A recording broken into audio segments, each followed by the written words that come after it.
Hello everyone, and welcome back to another video. This is the 26th episode of the story, where Naruto is raised by Jiraiya and Tsunade. Remember to like, share, and subscribe to the channel after watching the video. So, let us begin. Shursui and Shizen stared wide-eyed at Danzo's right arm, its many Sharingan eyes wiggling and moving around, as if trying to scan the surroundings. Not that Danzo could see through them, since those eyes weren't connected to the brain via nerve cords. Just what the? Shizen mumbled, as she tried to shake off the shock. You just weren't happy with letting me stop the Uchiha insurrection, Shursui seethed, his hands clenching into fists. You just had to desecrate their bodies for more power, didn't you? I just let Konoha see the Uchiha for what they truly are, savages who let their emotions run wild and unchecked, Danzo replied, sounding as stoic as ever. A ninja should never let their emotions get in the way, they're nothing but a distraction, an obstacle to overcome. For your apparent dislike of the Uchiha, you seem to like the Sharingan quite a lot, Shizen pointed out. It would be quite illogical to discard it, Danzo flatly replied. The Sharingan is one of the most powerful bloodline limits in existence. If only there was a way to harvest such power without having to deal with the Uchiha and their many flaws. That's why I tried to take your children with me. Those kids are still young and malleable. They could be raised into the perfect ninjas, which would also serve as the foundation of a new and improved Uchiha clan. A new generation of Sharingan-wielding ninjas that wouldn't be corrupted by emotions and would live and die for Konoha. You're sick. Shizen shouted. How can you talk in such way? Strip children of their humanity in order to turn them into living weapons. Treating ninjas as nothing but tools. Ninjas are nothing but tools, Danzo insisted.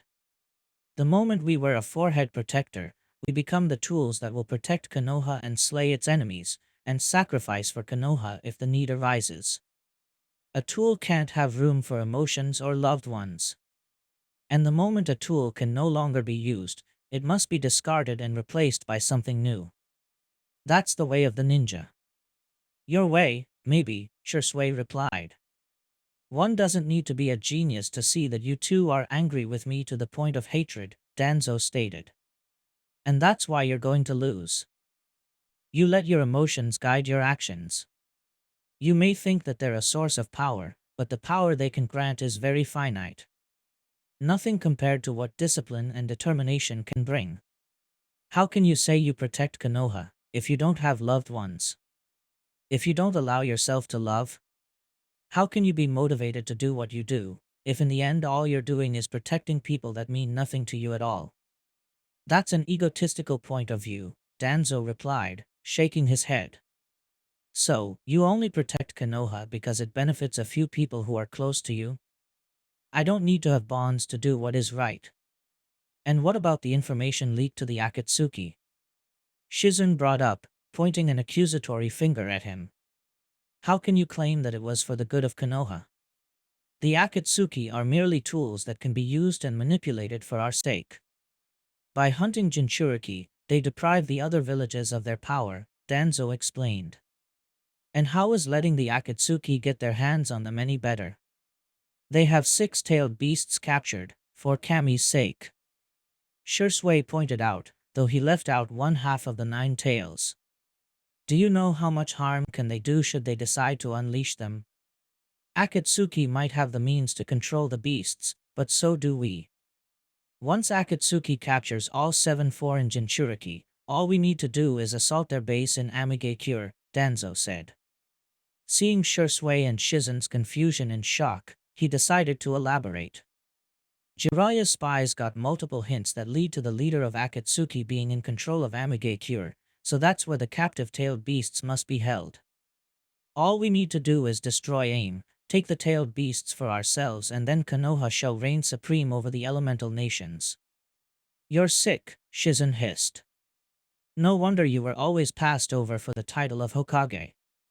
I will always do what's best for Konoha, Danzo defended. No matter how other people see me or my ideas, I will always do what is right. Nothing you ever did could be considered as right under any sane morality system, Shui spat. But trying to kidnap our children, you're not getting out of this alive. I see you're talking a lot, but so far, you didn't make any move, Danzo replied. Or do you hope to take me down with your words alone? No, I was merely stalling for time, Shui replied. He let out a sigh of relief. As he shot Danzo a bright smile. And there.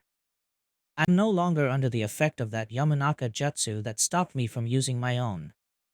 Thanks for patiently waiting until the effect wore off.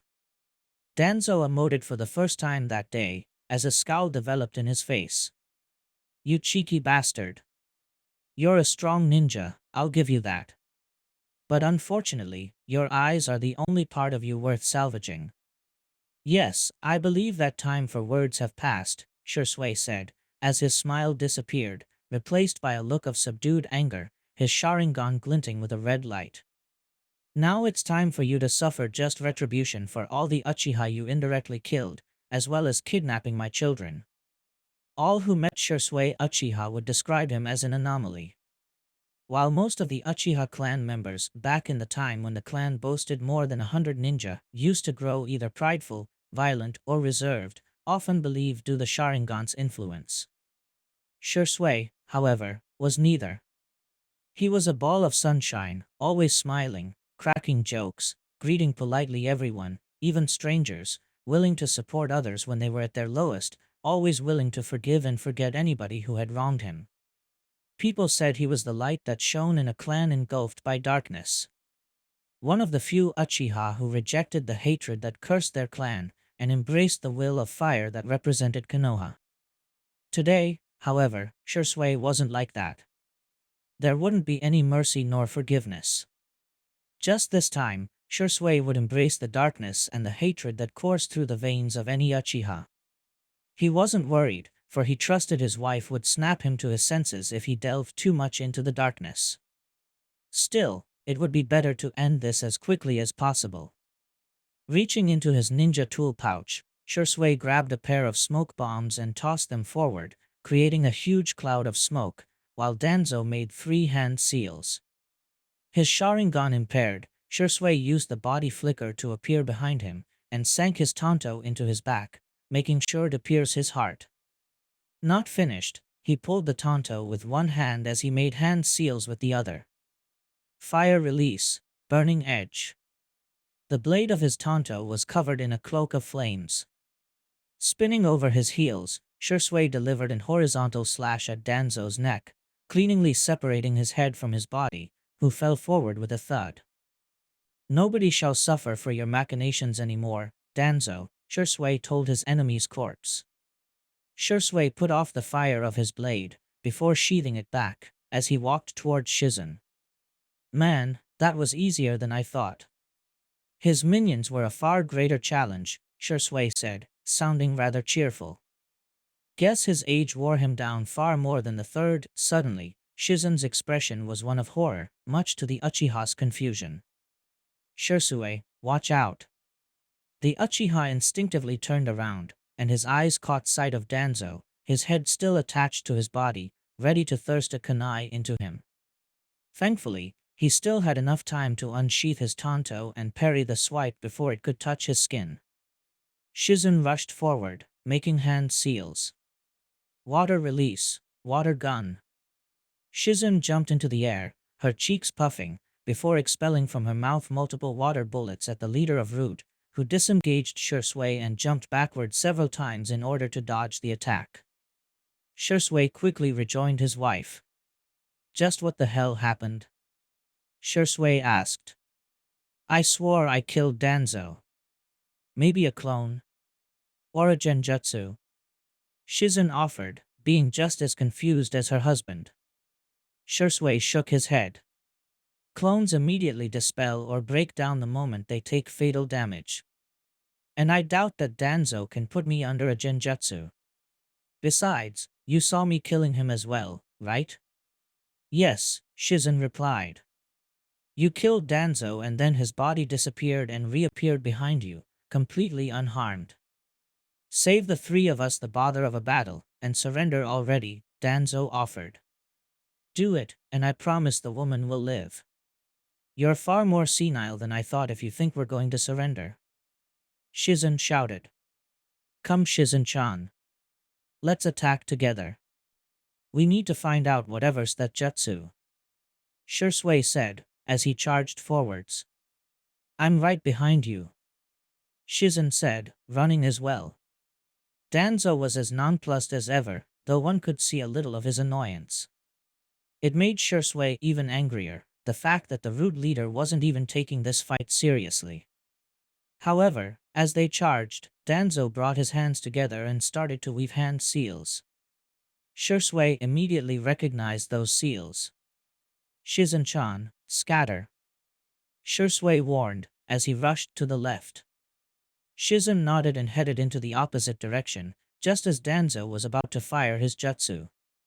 Wind release, vacuum bullets. Danzo spat multiple air bullets in a wide range, trying to hit both Shursui and Shizen, though mostly the former.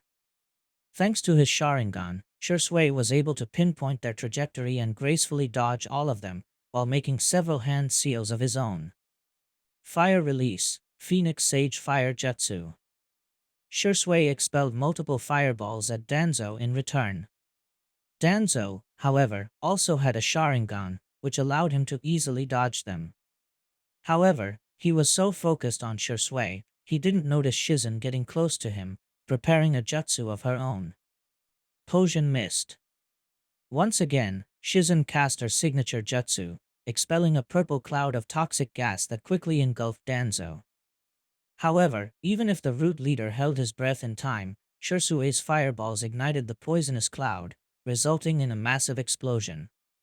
Shizen and Shursui quickly jumped back, landing near each other. Did that get him? Or did he escape again? Shizen asked, frantically looking around. My Sharingan saw him being incinerated by the explosion, Shursui said, as his eyes wandered around, trying to look for Danzo. I wouldn't count him out yet. They both were warned by a loud whirring sound coming towards them. Turning towards the direction of the sound, they saw two shuriken flying at them. The shuriken were engulfed by several blades made of pure wind. Shit! Shursui cursed, as he and Shizen jumped in opposite directions once again. And once again, the attacks were aimed at Shursui. Unfortunately for the Uchiha, his Sharingan didn't catch them in time, and was unable to dodge it completely. Even if he dodged the shuriken themselves, their wind aura slashed his side, resulting in a stream of blood coming from it. Arg! Shursui shouted, as he took his hand to his wound. Shursui! Shizen screamed, rushing towards him. Wind release, vacuum blade.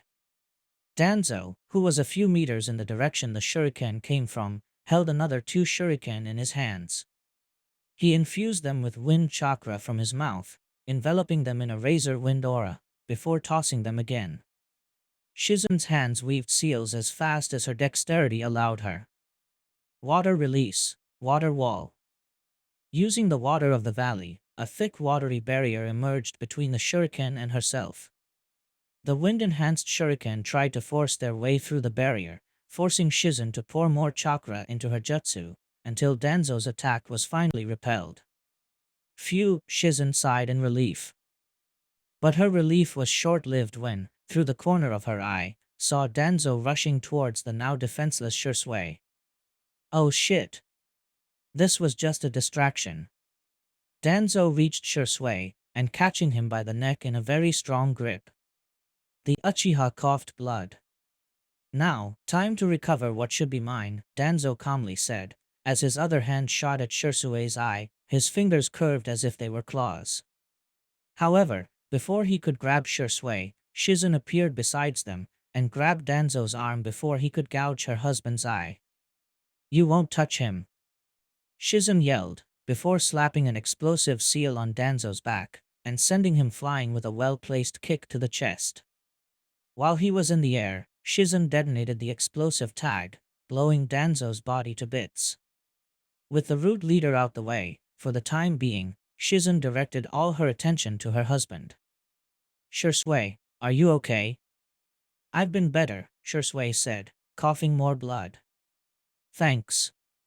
That's the second time you saved my ass. Shizen didn't say anything, pulled a kunai, and used it to cut Shusui's shirt, leaving him completely exposed from the waist up. And not that I don't love it, but I'm afraid that this isn't the best moment to get intimate, Shui replied. Shut up, you dummy. I needed the clothes out of the way if I'm to treat your wounds, Shizen said, as she placed her hands on his slash wound, which started to glow with a green light. Relief washed over Shursue's body as the healing chakra slowly but surely repaired the damage done to his body, as well as replenishing some of his energy and chakra. Then, Danzo reappeared a few meters in front of them as if he was a ghost, once again completely unharmed. He brought his hands together, making a hand seal. Release. Shursue's Sharingan noticed how Danzo's chakra changed. Did he thought that Shursui had put him under a genjutsu? Well, maybe he should have, given that ninjutsu wasn't giving them any results. Shizen-chan, hurry, I don't think he's going to stay there and let you heal me, Shursui urged his wife. Just a second. Shizen told him, as he finished healing the injury. But much to Shursue's confusion, Danzo did not attack. He just stayed there, slowly breathing in and out, as if tiring to regain his energy. And done. Shizen said, removing her hands from her husband's exposed torso. Just try to make sure you're not hit on that spot again. Despite the medic Nin's warning, Shursui had the feeling that Danzo would focus on that area the most. Speaking of Danzo, Shursui noticed something about him. Or better said, his arm. Two of his Sharingan were closed. It was then when a realization dawned upon him with the power of an avalanche. Of course. How didn't I realize what he was using, Shursui said in realization. All those Sharingan, it makes perfect sense now. Tell me Danzo, how do you know about Izanagi? You kid have no idea of all the things I know about. Especially about your clan, Danzo replied. And if you knew what I know, you'd surrender your eyes to me without further resistance. Izanagi? Shizen asked. It's an Uchiha forbidden jutsu, Shursui began. It's a bit hard to explain. Once activated, as long as it lasts, the caster pretty much becomes a genjutsu. How does that work? Another way to explain it is a jutsu that allows the caster to manipulate reality, allowing him to decide what is real and what is not, Shursui explained. If the user suffers a crippling or fatal injury, he can simply turn that injury into an illusion, negating it. Wow, Shizen was amazed. How a jutsu so powerful could exist. Please tell me there's a way to counter it. Because if Danzo can use that jutsu indefinitely, don't worry, he can't, Shursui said, much to Shizen's relief. The jutsu lasts about a minute, give or take, and once the time runs out, the caster of the jutsu loses a Sharingan permanently. I see. That explains why some of Danzo's Sharingan are closed, Shizen observed. Yes, but he still has plenty to spare. Though, another of the jutsu's drawback is that consumes a lot of chakra. Danzo must have quite the impressive. Shursui's words died in his mouth. Another realization hit him. Wait, that hand seal, he wasn't trying to undo a genjutsu. He undid the Izanagi in order to conserve his chakra. It also begets the question on how he's able to sustain those many Sharingan without 6 paths chakra, Shizen noted. Kakashi is in the prime of his life, and just one leaves him pretty winded. It doesn't matter, Shursui said, as he grabbed his tanto, charging forwards. Quickly, before he reactivates his jutsu again. Too slow, Danzo said, as he started to make hand seals, even if they weren't those of the Izanagi. As for young Shizen's inquiry, I think this may hint her towards the answer. Would release, nativity of a world of trees. The valley started to rumble, and from the water below around them multiple trees started to emerge, forcing the Uchiha couple to abort their attack. The hell? He can use would release too? Shursui asked in shock, looking around at the growing trees. Just how many bloodline limits did this guy steal and graft into himself? Just those that matter, Danzo calmly replied. The tailed beasts, Shizen said in realization. That's why he wants to get their hands on them. With Wood release, he'll be able to put them under his control, like Hashirama did decades ago. And I believe the Sharingans serve a similar purpose. Very clever, Shizen. A mostly astute observation. Not that it changed anything, Danzo replied. Now please die, both of you.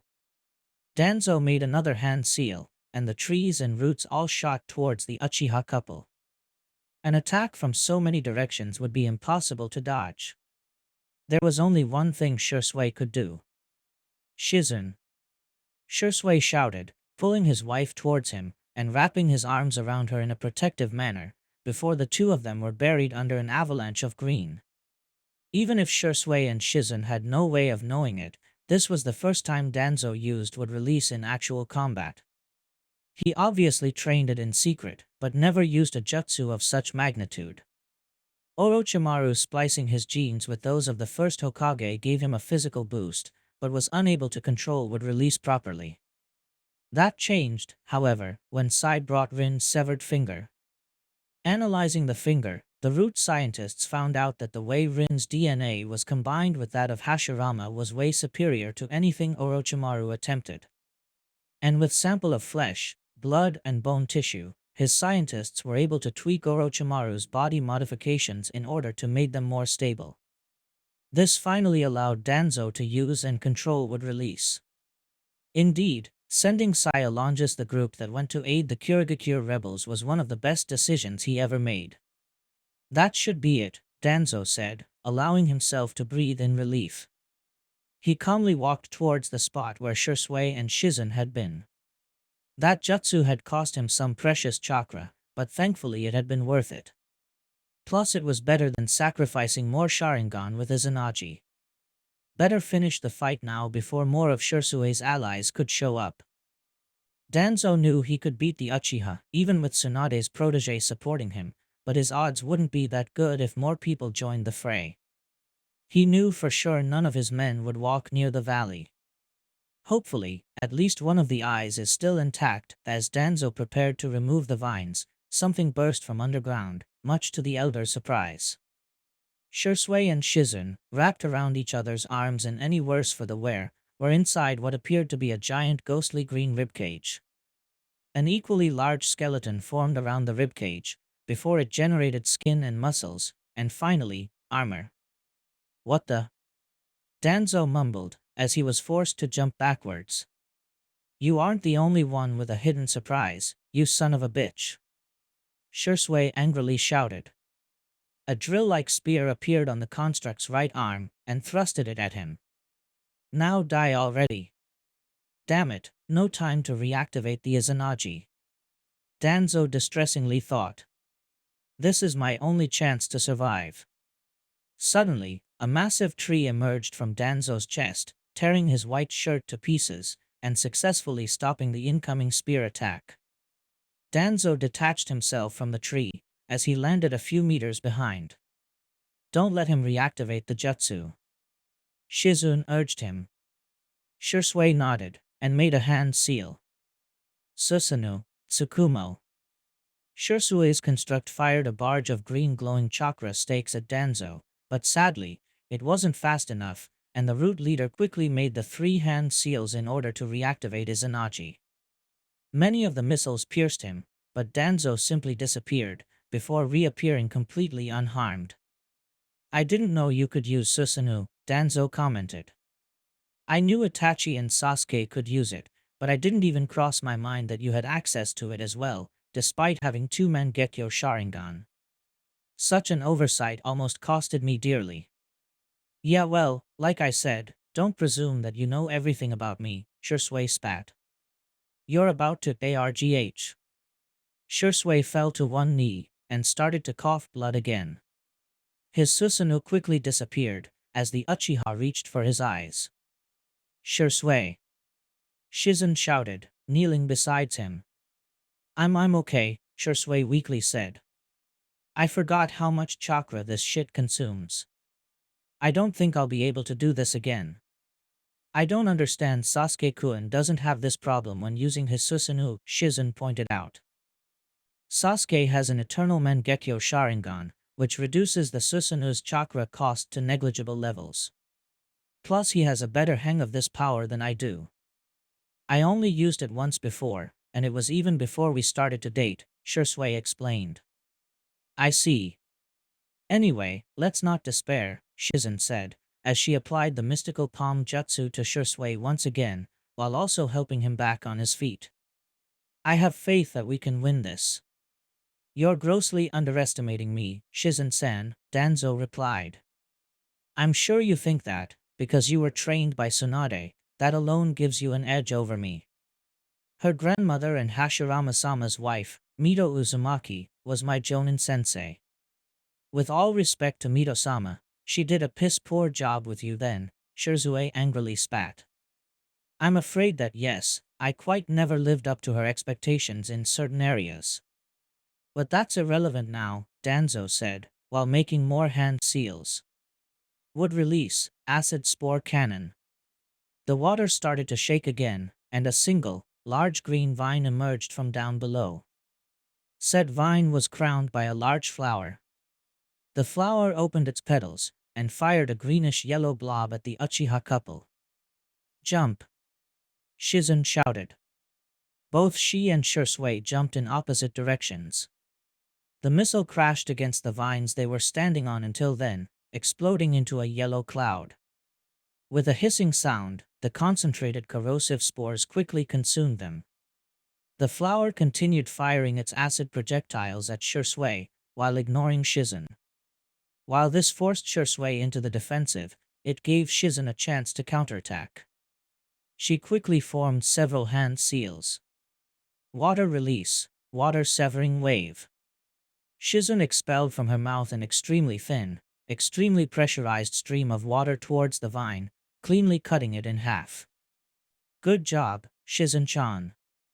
You have an awful habit of declaring victory way ahead of time, Danzo commented. Danzo's statement was followed by 3 more flowers emerging from underwater, with 2 of them firing at Shui, and the third one focusing on Shizen. The 2 of them dodges the acid projectiles while trying to get close to Danzo, but found it increasingly difficult to do so. Shit, this guy caught on, and is preventing Shizen-chan and I from fighting together. Shui thought, as he tried his best to dodge the corrosive missiles, which were fired at an increasingly faster pace. However, I think I have an idea of what will be Danzo's next move. Shui tried to shot a glance at the root leader, but he was nowhere to be found. As he jumped back in order to dodge 2 acid shots, Danzo reappeared near Shui, kunai in hand. End of the fight. Time to die, Danzo said, as he prepared to attack. I knew you'd use those attacks as a distraction. Shui triumphantly said, as he jumped back while making hand seals as fast as possible. Fire release, meltdown. Shui exhaled a massive fireball that quickly engulfed Danzo. Rather than shooting forward, the fireball continued expanding in every direction, until it also engulfed the 3 acid-spitting flowers, quickly reducing them to ashes. Danzo, however, reappeared a few meters from him, once again not worse for the wear. Shizen also took the chance to quickly regroup with her husband. Goddammit, stop not dying. Shui complained. Not dying? Shizen repeated, shooting her husband a confused glance. How do you call what he's doing? Shui replied. You're making this infuriatingly difficult, Danzo stated, even if his voice or body language didn't betray any sign of anger. Look who's talking, Shui spat back. Danzo and Shui continued to trade glares. The root leader was studying the young Uchiha, wondering what other nasty surprises he had hidden. He could also see that, despite being much younger, Shui appeared to be far more exhausted than Danzo was. Then again, Shizen appeared to still have enough stamina to spare. It seems that using Susanoo drained quite a lot of his chakra. He might not be used to it. It's unlikely that he'll use it again, Danzo thought, before quickly reprimanding himself and pushing that thought out of his head. No, I can't afford to think like that. I already underestimated Shursui once, and nearly costed me the fight. I need to fight thinking that he can unleash that jutsu at me at any moment. In that case, Danzo bit his thumb and started to make hand seals. Of course, Shizun and Shursui immediately caught what he was going to do, but reacted a bit too late. You can feel proud of yourselves. Not many foes push me so much as to rely on this, Danzo replied, before slamming his hand into the ground. Summoning Jutsu. In a burst of smoke, a large, orange elephant-like being appeared, creating small waves of all the water that it displaced upon appearing. Despite having a trunk and long fangs like an elephant, it also had orange fur, and its legs ended in long, sharp claws. What the hell is that? Shursui asked. A Baku, Shizun replied, sounding rather worried. It's a very powerful summon. It said it can devour dreams and nightmares. We better watch out. Danzo jumped onto the Baku's head, and without having to tell it anything, the beast charged forward. Oh shit, here he comes. Shizun shouted. Shursui started to make hand seals. Don't worry, I'll stop it on its tracks. Fire release, Great Fireball Jutsu. Once again, Shursui breathed a massive fireball at the incoming monster, leaving a trail of steam as it flew. The Uchiha was confident the Baku wouldn't be able to dodge it, given both its size and its current momentum. Of course, Danzo was about to prove why he was a contender for the title of Hokage. As it rushed, the Baku took a deep breath, before releasing a stream of pressurized air from its trunk. Danzo followed, making the hand seals of another wind jutsu. Wind release, Vacuum Great Sphere. Danzo exhaled from his mouth a rather large sphere of concentrated, pressurized air. His jutsu merged with his summon's attack, forming a massive gale that pushed the fireball back at Shursui, much to the Uchiha's distress. The hell? How can he use a wind jutsu to counter a fire-based one? The indignant Uchiha protested. If it's more powerful than yours, it can do it. Now shut up and run. Shizun urged her husband, as the two of them retreated towards the waterfall flanked by the giant statues of Hashirama and Madara. As he gave chase atop of his beast, Danzo took a moment to check his right arm. He still had 5 Sharingan opened. While he felt they were enough to finish the fight, he decided it was best not to take any chances and finish the fight as quickly as possible. He could no longer be conservative with the chakra anymore. His hands started to form more hand seals, albeit this time not for a wind jutsu. Wood release, Deep Forest Emergence. Once again, a multitude of wooden vines and roots emerged all around Shursui and Shizun, swiftly cutting their escape. However, this time Shursui wasn't going to let him trap them like that. He bit his thumb, before making 5 hand seals, and slammed his palm into the water's surface. Summoning Jutsu. From a burst of smoke, a giant crow emerged, with Shursui and Shizun riding on its back. The crow quickly flapped his wings, raising some wind as it gained altitude. Danzo, however, was unfazed. You won't escape me, Uchiha, Danzo said, mostly to himself, before his eyes darted towards his minion. Baku, stop them. The orange-furred beast opened its jaws, creating a powerful suction force between them, which started to suck all the air around it. Shursui's giant crow was stopped on his tracks, being caught inside a powerful wind current which pulled him towards the Baku. The bird flapped his wings as fast as he could, but to no avail. Shursui-san, the crow managed to say. I'm afraid I can't, don't worry, Kuroke-sama. I know how to get rid of this guy. Shursui said, as his hands flew through more hand seals. Hope you like spicy food. Fire release Danzo, however, made a single hand seal faster. Sealing art, self-cursing seal. Suddenly, Shui felt his whole body go completely rigid just as he was about to use his fire jutsu, as black marks started to spread around his body. Shui? Shizen asked, worried. Her worry multiplied tenfold as Shui started to slip away, pulled by the wind. Fortunately, she was able to grab him in time. Shui. Hold on.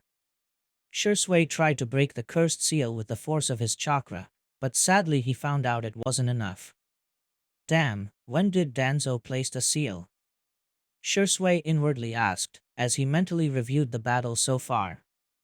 The answer came when he remembered that Danzo had briefly held him by his neck when he was trying to gouge his eyes out. So he placed a seal when he was going to take my eyes just in case. Bastards, quite the planner. You have lost, Shizen.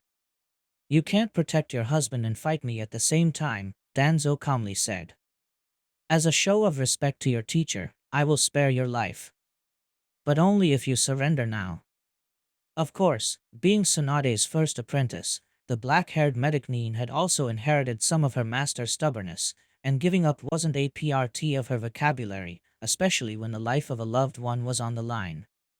Surrender this. Potion mist. Shizen exhaled a cloud of poisonous gas, which was quickly sucked by the Baku.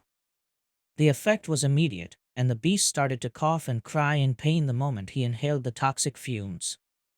The damage done was so bad, the summoning was undone, and the orange-furred animal disappeared in a cloud of smoke, leaving Danzo alone once again. Next, Shizen quickly made several hand seals, before placing her hand on Shui's chest, sending a burst of chakra through her body. Sealing art, lesser void touch.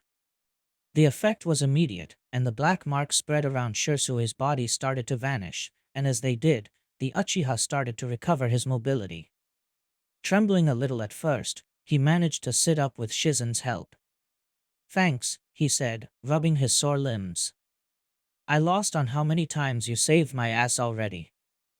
Well, you saved me back then with your Susanoo, Shizen replied, smiling earnestly at him. I doubt that makes us even, Shui said, chuckling awkwardly, before his eyes focused on Danzo. Since when are you this good at Fuinjutsu? The perks of living with Jiraiya-sama for the late part of my childhood, Shizen explained. I might not be as talented as an Uzumaki, but I did pick up quite a few useful things. Useful indeed, Shui agreed, before looking at the ground below. Danzo was still there, looking up at them. And you got rid of that annoying animal as well. You're the best. Now, let's get rid of the summoner. Can you still fight? Shizen asked. Shui looked at Danzo, or better said at his right arm, and saw how one of its Sharingan closed. The Uchiha cracked his neck, and smiled with determination. You can bet I am. In fact, I think I have an idea of how we can beat him for good. Follow my lead, and attack with as much intensity as you can, okay? Shizen wanted to ask how that was going to help against Izanagi, but decided to trust her husband. She energically nodded. You got it. The Uchiha couple jumped from the giant bird's back, falling towards Danzo. Shizen's hands were enveloped by blue chakra, taking the shape of two large chakra blades, while Shui made several hand seals. Fire release, Phoenix Sage Fire Jutsu. Shui rained fireballs upon Danzo, who dodged the attack in spite of Izanagi being active. Shizen landed beside him, creating a huge splash the moment her feet hit the water, and delivered a flurry of rapid-paced swipes with her chakra scalpels, which Danzo alternated between dodging and parrying. A whirring sound alerted Danzo of multiple shuriken flying his way. He jumped backwards while crouching, avoiding both of them and Shizen. However, as he did this, he didn't notice Shui's body flickering beside him and plunging his tanto into his back. Danzo, however, disappeared before reappearing a few meters away from them. How much long are you planning to keep this charade up? Danzo asked in a somewhat bored tone. Until you drop dead. Shui replied. Shui started to body flicker constantly around Danzo, generating multiple afterimages around him. Despite his Sharingan, Danzo was unable to follow Shirsui's movements, as he futilely tried to see where the Uchiha was moving. A bead of sweat ran through his temple. Even the Sharingan has its limits, old man, Shirsui said as he struck. His Tonto, however, was parried by Danzo's kunai. It doesn't matter. As long as I can see you, you won't be able to surprise me, Danzo calmly replied. Potion missed. Shizun jumped above the two men, and exhaled another cloud of poisonous gas. Shirsui was able to disengage Danzo and body flicker away in time, but the root leader was engulfed by the mist. Not that it mattered, as Danzo reappeared a few meters out of the cloud, none the worse for the wear. As Shirsui and Shizun charged at him, he made several hand seals. Wood release, wood dragon jutsu. From the water emerged a serpentine dragon made of wood that lunged at the incoming Uchiha couple. It tried to devour the two of them, which were forced to jump in opposite directions to avoid the bite. Rather than Shirsui, the dragon focused on Shun this time around. However, the Medicine knew what to do to counter it. Her hands flew through hand seals once more. Water release, water severing wave. Shizun expelled a thin stream of pressurized water, aimed at the dragon's neck, easily chopping its head off. However, much to her surprise, 3 other wood dragons emerged after the first one was destroyed, taking his place. Shizun was forced to jump back in order to avoid the incoming attack. Haven't you realized the difference in skill and power between you and me yet? Danzo asked. Haven't you realized that you talk too much? Shirsui said, appearing behind Danzo. Fire release, meltdown. Danzo was engulfed by a massive fireball, which also burned to ashes the wood dragons chasing Shizun, while also raising several clouds of steam from the nearby water. All you're going to accomplish by doing this is to exhaust your chakra pointlessly, Danzo replied, as he repaired, once again completely unharmed. Trust me, our chakra isn't the only one that's getting depleted, Shirsui replied. Did you actually check how many Sharingan have left? I know that I still have enough to, but Danzo's words died on his mouth when he checked his right arm. Only 2 Sharingan remained, with one of them already closing off. The root leader's eyes visibly widened. What? No, this can't be right. How did this? I don't know if you're aware of the limitations, but Izunagi's duration isn't a constant, Shirsui pointed out. Its duration is proportional to the chakra you have, with 1 minute being its maximum time. By using Izunagi constantly, as well as other heavy chakra-consuming jutsu like wood release, your chakra quickly plummeted, which in turn shortened the duration of the Izunagi. How did you know that? Nobody has used the Izunagi for as long as I did before. Danzo replied. Easy. I've been keeping track of how long your eyes take to close. The first 3 were a minute each, so I thought that its duration was indeed constant. The 4th one, however, took 52 seconds to close, and the 5th one only 47. From that point onwards, every eye took less and less time to close. That's why I realized that, if we pushed you constantly, we could reduce that time even further. Plus Shizun-chan and I are young and the prime of our lives, so we can afford going all out from time to time, but you? Shirsui asked. How old are you? 70. I mean, your Jonin-sensei was Tsunade-sama's grandma, for crying out loud. Even with Hashirama's cells boosting your power, your stamina can't be that great. You bastard!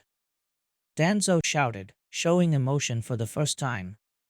There's a reason as for why Izunagi is a forbidden jutsu, Shirsui said, shaking his head. You probably thought that you could abuse it with enough Sharingan. But that's what you get when you think you're smarter than the clan who invented that jutsu, and whose eyes you stole and wear as if they were your own. Shizun landed beside Shirsui with a small splash. Good one, Shirsui. Shizun praised her husband. Let's finish him off. So, 2 eyes left. One in his arm, and the one in his face, Shirsui observed. Though he might not want to sacrifice the latter.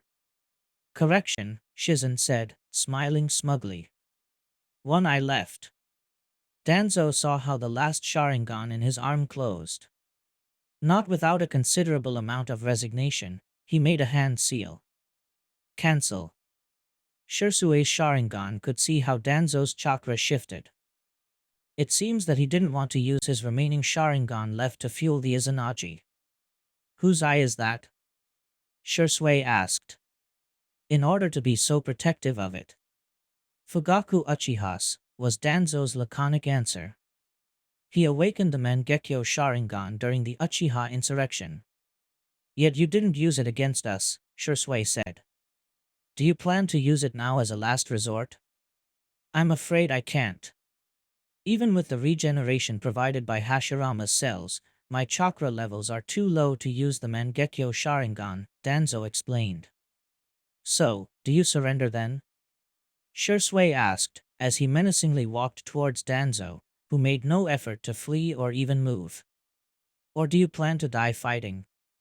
While my failure at acquiring your eyes is undeniable, I'm afraid that you won't claim my life today, Shirsue Uchiha, Danzo confidently stated. Or any other day for that matter. That moment, Shizen noticed something above them, albeit not fast enough to prevent it in time. Shirsue, watch out, she yelled as she jumped backwards. Trusting his intuition, he followed his wife's example and jumped away from Danzo. That moment, several kunai with explosive tags attached rained from above, creating a chain of explosions between the root leader and the Uchiha couple, raising some water and steam as well. I was afraid that you didn't get my message, Danzo said. What the? Shizen mumbled. When their eyes refocused, they could see that Danzo was surrounded by Otogekure ninja, being led by no other than Kabuto Yakushi. Oh, we did. But we thought that, with the head start you had, our aid wouldn't be necessary, Kabuto replied, as he eyed Shirsue and Shizen. May I ask why did you let these two catch you? No, you may not ask, Danzo firmly stated. I thought I had the right to know, given that you exposed our partnership to Konoha, Kabuto replied. Orochimaru-sama won't be pleased with this development. Orochimaru still needs me, and you know that, Danzo replied, who was straining to sound impatient. Now, can we leave already? Very well then, Kabuto said with a shrug, as he took a step forward, looking ready to fight the Uchiha couple. So, you plan to keep us busy while your minions take Danzo away, right? Shirsue guessed, as he scowled at Kabuto. Not going to happen. Shizen. Yes. Shizen dashed at Kabuto, who was making hand seals, her chakra scalpels activated, while Shirsue's body flickered towards Danzo's position. However, neither of them were expecting what came next, once Kabuto finished weaving seals. In release, bringer of darkness. The Oto ninjas threw more kunai with explosive tags attached at them, before the entire Valley of the End was engulfed by a cloak of absolute darkness. Choosing between trying to catch Danzo or avoiding the explosions, the Uchiha couple decided that their lives were more important. When the explosions happened, they managed to put enough distance to avoid the shockwave. Then, the aura of darkness vanished, revealing that Danzo, Kabuto, and the Oto ninjas were longer there. Realizing that Danzo had indeed escaped, Shirsue stomped his foot in anger. Damn it. Damn it all. We had him. We had him, and the bastard escaped from our grasp. Shirsue? Shizen asked. Should we go after them? They'd probably head to Orochimaru's old hideout in the Land of Sound. Shirsue just shook his head. Forget it. We're in no shape to fight that many ninja. Danzo got away for good. Shizen walked to her husband and placed a hand on his shoulder. I'm sorry. Shirsue grabbed his wife's hand and squeezed it a little. Looking into her eyes, he deactivated his Sharingan and forced himself to smile. It's okay, it's not your fault. Hell, if anything, would have died 100 times if it wasn't for you. Besides, at the very least our children are safe. Our children, Shizen repeated. Let's go back home. I want to hold them in my arms again. Me too, Shursui agreed, as the two of them headed south. So, Danzo was working with Orochimaru all along. At this point, it's hardly surprising. Makes sense. Remember when Orochimaru invaded the village? Shizun asked. Danzo probably tipped Orochimaru about how to do it, where to attack, and what time would it be best. As if leaking information on the Jinchuriki wasn't bad enough, Shursui said, shaking his head. Hokage-sama is going to be almost as mad as I am when he hears the news. Orochimaru's land of sound lair. A couple hours later the sun had set a few minutes ago, and the land was covered with the night's mantle of darkness. As Danzo expected, Konoha didn't send any teams to retrieve him. That doesn't mean that he and all the agents that successfully escaped could stay in that lair forever. They had to find a new hideout soon. While Danzo and his men rested in the lair, guarded by Orochimaru's men, the Snake Sannin himself and his right-hand man were discussing how the recent events had unfolded. It's a pity that Danzo failed to abduct not even one of all those targets, Orochimaru lamented, as he walked alongside Kabuto. While there's little more I can learn from Jiraiya's brats, or any Uchiha, that Rin girl would have been something worth studying. I can't believe I had such a valuable specimen in my power for so long, but foolishly let her go. To think that Obito used Hashirama's cells to bring somebody back from the death, indeed. It seems that Obito can use Hashirama's cells in a way that we can't even imagine, the bespectacled man agreed. Is there anything they can't do? The fact that Obito could provide me with an almost unlimited amount of Hashirama's cells was one of the key factors that made me join Akatsuki, Orochimaru said. However, I also knew that Obito had to be working with somebody else. Pain? Kabuto asked. Orochimaru shook his head.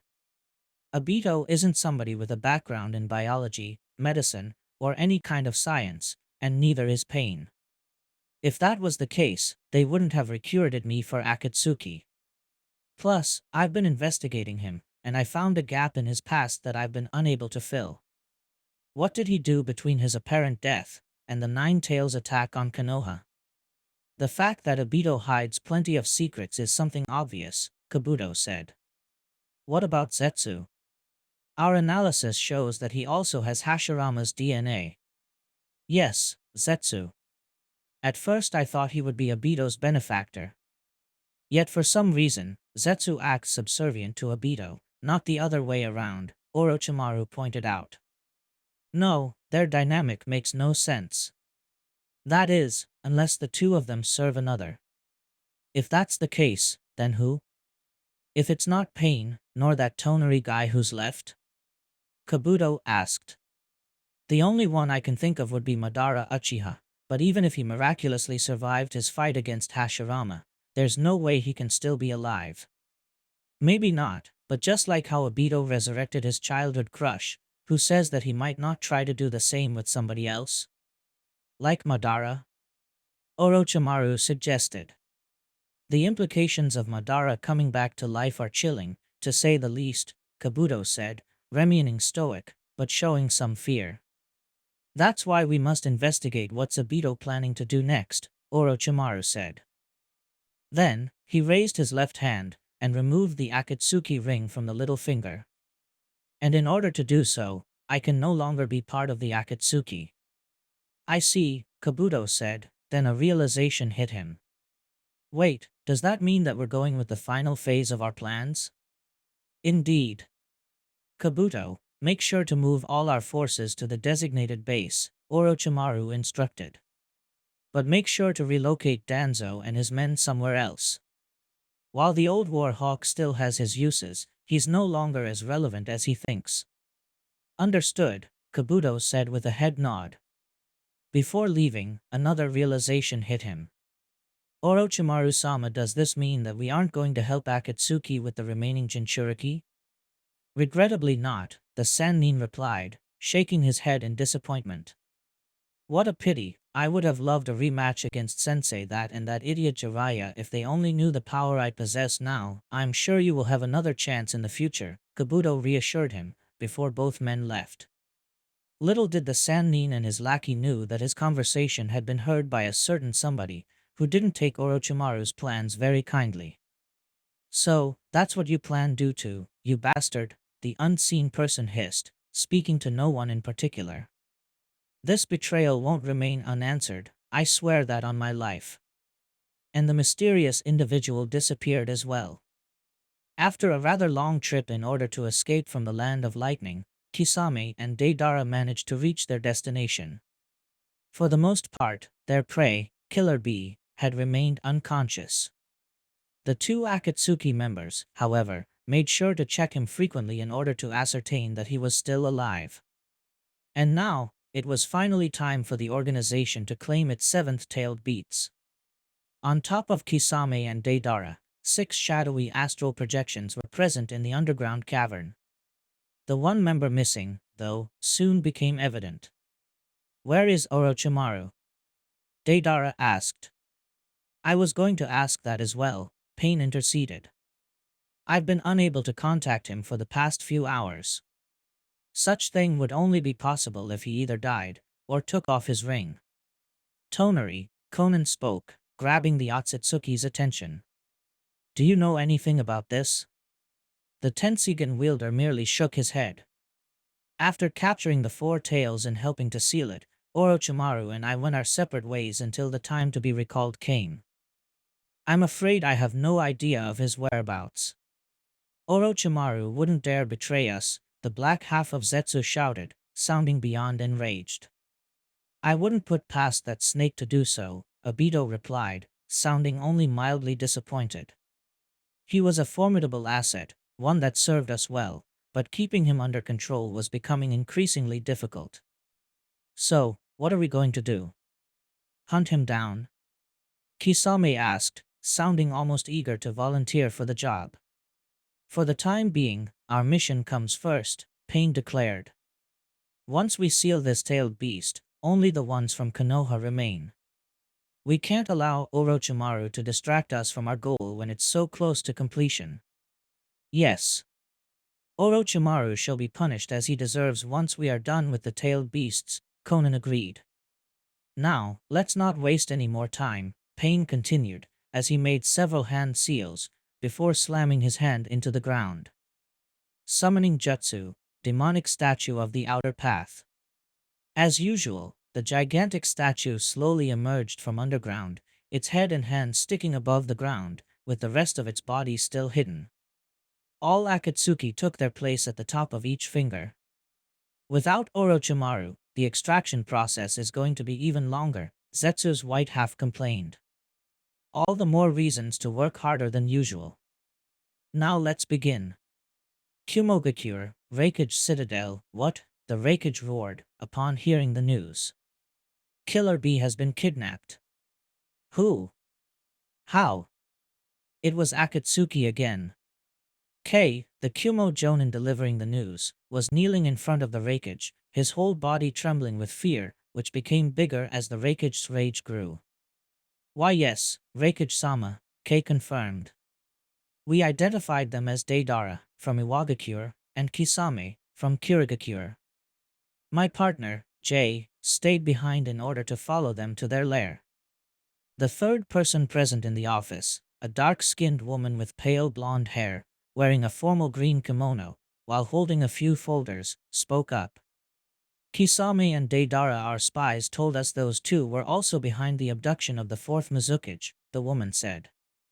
"Who cares who did it, Mabui?" the Rake roared, as he split his desk table in a single chop, sending several stacks of papers flying, making Kei flinch, but the woman remained unfazed. "I want to know how the hell did they find Killer Bee's hiding place? That's after we rescue him. Mabui, gather a rescue team immediately. Put the best ninjas we have. Every other mission is secondary." Mabui merely sighed, and started to pick up all the papers her boss had scattered around the room. "I shall do so as soon as we have word of Jay-san from Akatsuki's location," Mabui agreed with a nod, before turning at the quivering ninja. "Kei-san, is that all you have to report?" "Yes, Mabui-san, Raikage-sama," the Jonin replied. In that case, you're dismissed, Mabui said, much to the Jonin's relief, who wasted no time and left the office as fast as he could. She then turned around and saw her boss looking through the window at the village before him. His burst of rage appeared to have subsided. Appeared being the key word. Reikage-sama, at the risk of sounding defeatist, there's a high chance that, by the time we track Killer B-san's location, it may be too late. She could hear the Reikage sighing heavily. I'm aware of that, Mabui. But I have to do everything in my hand to bring him home safe. Besides, it's not impossible. We know the Kazekage's brat was rescued from their grasp. Yes, but they did so at the cost of the tailed beast inside him, Mabui countered. How the host managed to survive the extraction process is beyond me. I don't care about the 8 tails in the slightest, the Reikage stated, as his hands clenched into fists. I'm also going to make sure those bastards paid for what they did. For both B and Yujito. Does that mean? The Reikage turned around and nodded. Once you're done forming B's rescue team, summon other 4 teams and send them to each of the other 4 great villages. I'm going to summon a Kage summit. Konoha, Hokage's office. Hey there. The door of Jiraiya's office opened as somebody entered. Normally, nobody would be able to enter the office without Jiraiya's explicit approval. The Sannin only had to give the order, and the ANBU hidden around him would spring to action and either kick out the intruder, or if the situation demanded, swiftly remove their head from the rest of their body. Naturally, all the people named Tsunade were exempt from such thing. Hey there, Jiraiya echoed, though his greeting carried far less energy. The Hokage was now swamped in paperwork, due to the chaos that Danzo's stunt had created in the village. Tsunade pulled out a bottle of sake and a couple of small cups from under her haori. You look stressed, Tsunade observed, as she placed the bottle and cups in the desk, before moving a couple of stacks of papers in order to make some room. Do you want to take a break over a drink? Yes. Yes, please, Jiraiya sounded almost desperate. Tsunade chuckled, as she poured some sake into the cups. That bad? The slug Sannin asked. Even worse, Jiraiya said, groaning. We managed to capture a lot of Danzo's cronies, but just as many escaped. We managed to follow his trail to Orochimaru's old lair in the Land of Sound, just as Shursui said, but they had moved from there by the time the combat teams arrived. Danzo still has a moderate force under his command, and his alliance with Orochimaru and the Akatsuki exposed, he now presents a huge threat to the village. Boy, no wonder you're so stressed, Tsunade said, as she was about to pick her cup, but Jiraiya was faster and picked it first alongside his, before downing both of them in 2 big gulps. Whoa, there. One was for me, you know. Tsunade protested, as she went to refill the cups. Sorry, but like I said before, this is a goddamn nightmare, Jiraiya replied. I know that guy was shady, but to think that his manipulations reached so far, why did you keep him running the Black Ops, then? Tsunade asked. Because, as far as I remember, not even Sensei trusted him much. The main reason? Because after the Uchiha insurrection, he was pretty much untouchable, Jiraiya told her. He was the most vocal and distrustful of the Uchiha, so when they rebelled, they proved him right. If it wasn't for our fame, as well as Sensei's former teammates not supporting him, he had a good shot at becoming Hokage. But then again, should have kept him under a shorter leash. I was so focused on keeping Naruto safe and dealing with the Akatsuki that the thought that Danzo might have been overstepping his boundaries never crossed my mind, Jiraiya admitted, before he poured himself another cup of sake. You know, drinking on the job is not very Hokage-like. Yeah, as if you wouldn't do the same should you got the hat instead, Jiraiya said, as he downed the second cup. This time, however, he drank it slowly. I have to admit you got a point, Tsunade agreed with a shrug, as she drank from her cup as well. Though I admit Shizen would have confiscated any alcohol I hid here. Jiraiya shot his wife a knowing smirk. Why do you think I decided to make her a Jonin sensei? I don't think I'd be able to write my novels with her around all the time, even if I had to use clones to work faster on the paperwork. You cheeky bastard, Tsunade laughed. But yeah, thanks for this. These past couple of days have been a nightmare, Jiraiya said. By the way, shouldn't you be in the hospital? I should, Tsunade admitted. But it's kind of a slow day, and I had the feeling that you needed some company. Bless your intuition, Jiraiya thanked, before downing another cup of sake. How is Hagane? Any signs of improvement? Tsunade shook her head. His constants are stable, and doesn't appear to be in any immediate risk. But he's still in a coma. Not even I know when he'll wake up. Jiraiya sighed in resignation. I see. What are you going to do with his team? Have you thought in placing a substitute? Tsunade asked. For the time being, I put the team on standby, just in case Hagane wakes up, Jiraiya said. Plus I don't think Kaida and Hanabi would take kindly to a replacement so soon. Replacements are rarely welcomed, unless the team in question was unbelievably dysfunctional, Tsunade agreed. Especially with Hanabi's kidnapping attempt still so recent. Thank goodness neither she nor the others were taken away for good. Man, that team is cursed. With Hanabi, now all three of them had been kidnapped at one point or another for their bloodline limits, Jiraiya observed. Not to mention what they did with their Jonin-sensei, Tsunade added. Maybe we should have put them on different teams. Because so many powerful blood limits on a single team is inviting for disaster, if we spread them, we would only increase the number of targets on the back of our teams, Jiraiya countered, before changing the topic. Also, how are the kidnapping victims? Are they okay? Jiraiya asked.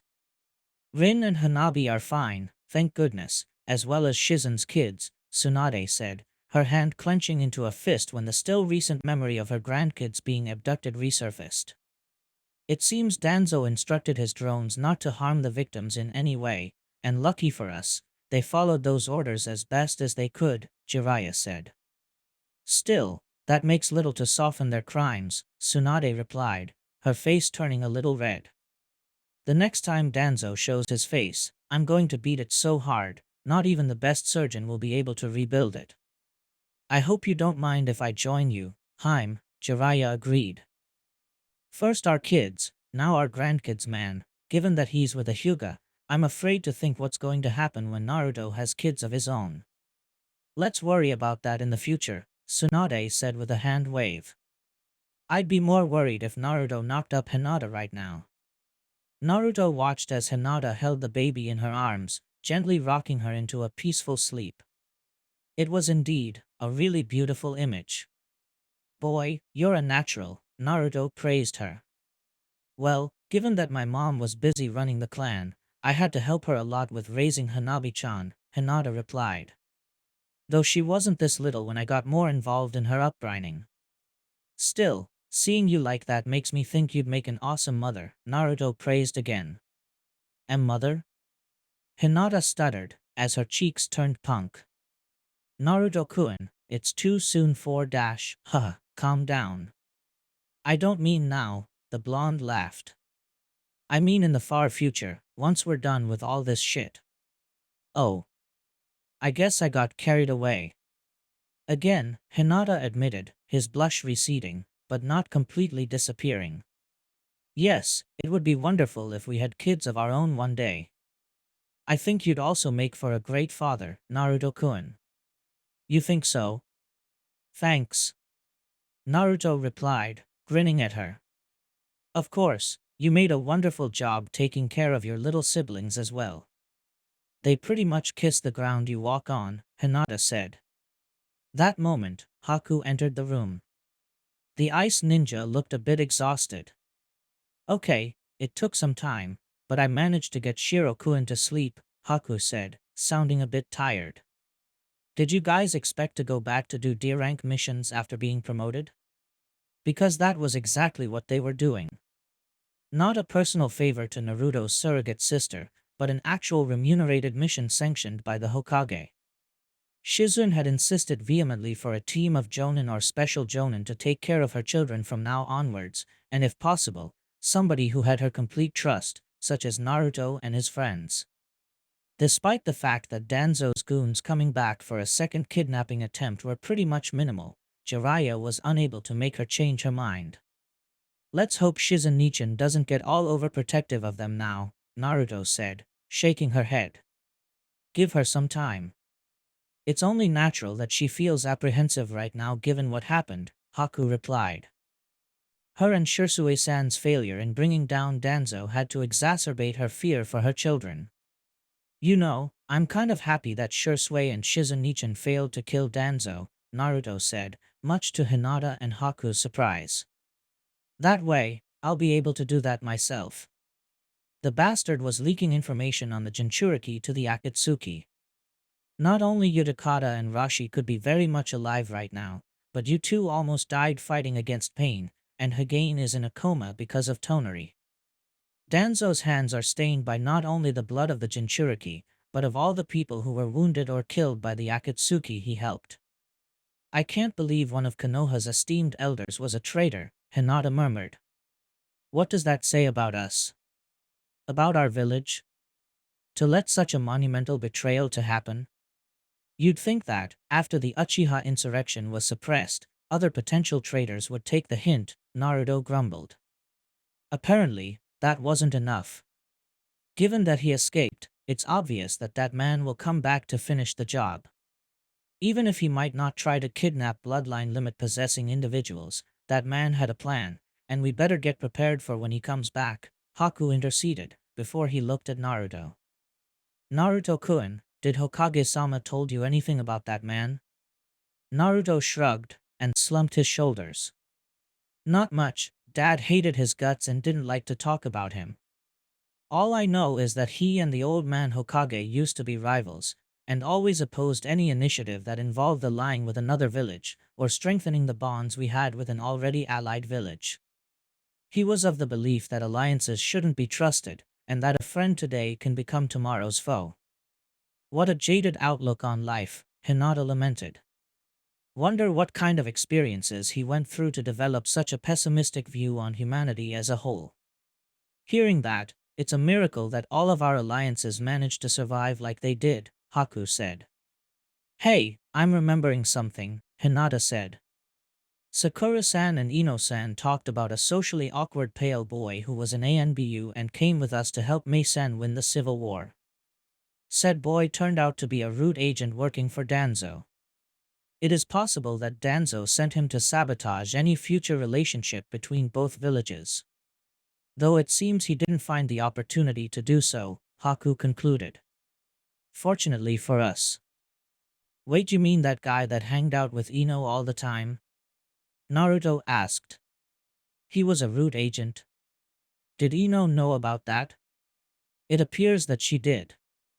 I talked with Ino-san, and the reason they appeared to be so close is because Hokage-sama knew that boy worked for Danzo, and thought he could use Ino as a counter-spy, Hinata recounted.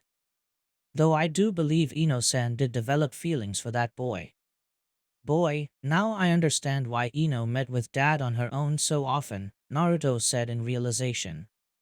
It would have been another thing if it was her whole team, but Ino alone? And Dad didn't tell me anything. He probably didn't want to risk any leaks, Haku interceded. The less people know about a mission, the less chances the enemy has to learn about it. Guess that makes some sense, Naruto grumbled in resignation, as he crossed his arms. After the Pain fiasco, he didn't take very kind to his adoptive father keeping secrets for him. Though he had to admit that in this case it was necessary. I guess he's in jail right now. Torture and interrogation department, underground cells indeed, Sai was now locked inside a cell. While other people might have gone over all sort of emotions upon finding in such predicament, it wasn't Sai's case. He was a root agent, he had long accepted that his life could end at any moment, and that it was preferable for him to die than let his enemies capture him and be interrogated. Yet I let Ino capture me, Sai mumbled aloud. Why? Why did I do it? Was because I afraid to die? Or it was something else? Not that it mattered anymore. A team of Yamanaka, Ino among them, had already scanned every second of his memory in order to look information on Danzo. Not that they found much, since Sai, young as it was, wasn't exactly high in the root hierarchy. Hey! Sai was snapped from his thoughts by the harsh voice of a lizard-masked ANBU, who was standing in front of his cell door. Yes? Sai asked.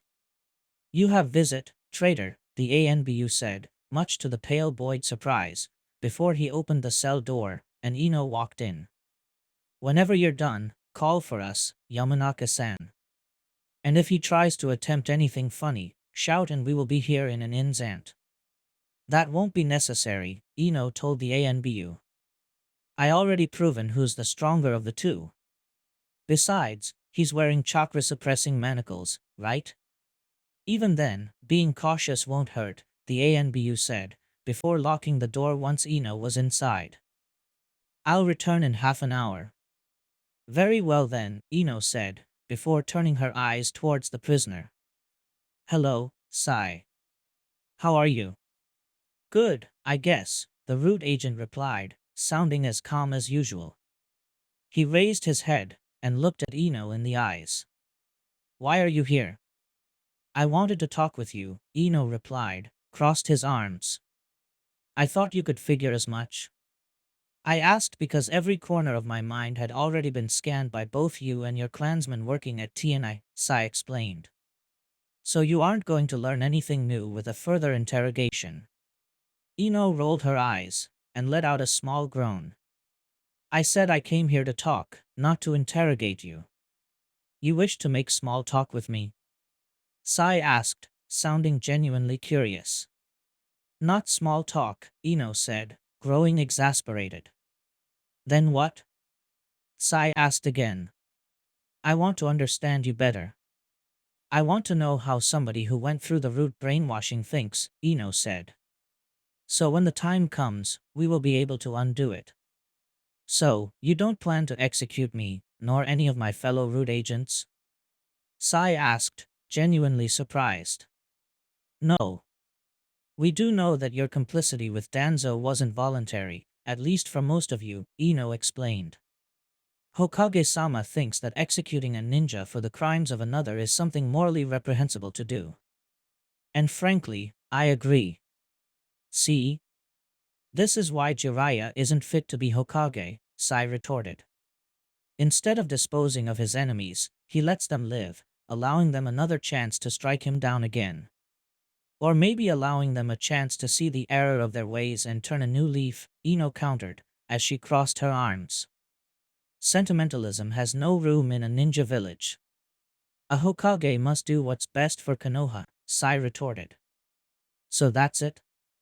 That's how Danzo justifies acting behind the Hokage's back? Ino asked. Yes. If the Hokage doesn't act in the interest of the village and who decides that? You? Danzo? Does he know better than the Hokage? Ino asked in rapid fashion. Because that would be quite rich coming from a man that had always been passed over for the position when it had been vacant. Not to mention his alliances with sworn enemies of the village, like Orochimaru or the Akatsuki. Orochimaru and the Akatsuki were merely pawns in Danzo's plan. They would have been disposed once they no longer were of any use, Sai told her. Ino rolled her eyes once again. Yeah, Shursui learned as much from your boss. On top of being power-hungry, Danzo is also a fool that underestimates our enemies. Why are you here, Ino? Sai asked, seemingly growing bored of the back and forth. What are you planning to do?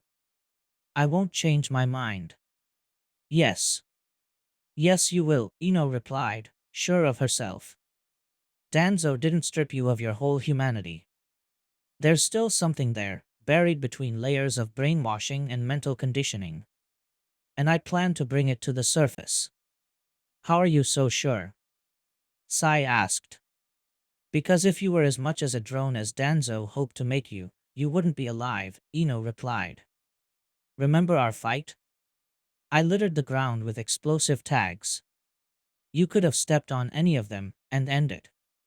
Hell, you could have tried to trigger as many as possible with the hope of taking me down with you.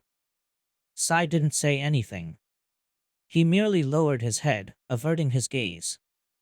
You yourself told me that you didn't want to die, even if it's what Danzo would have expected out of you in such situation, Ino continued.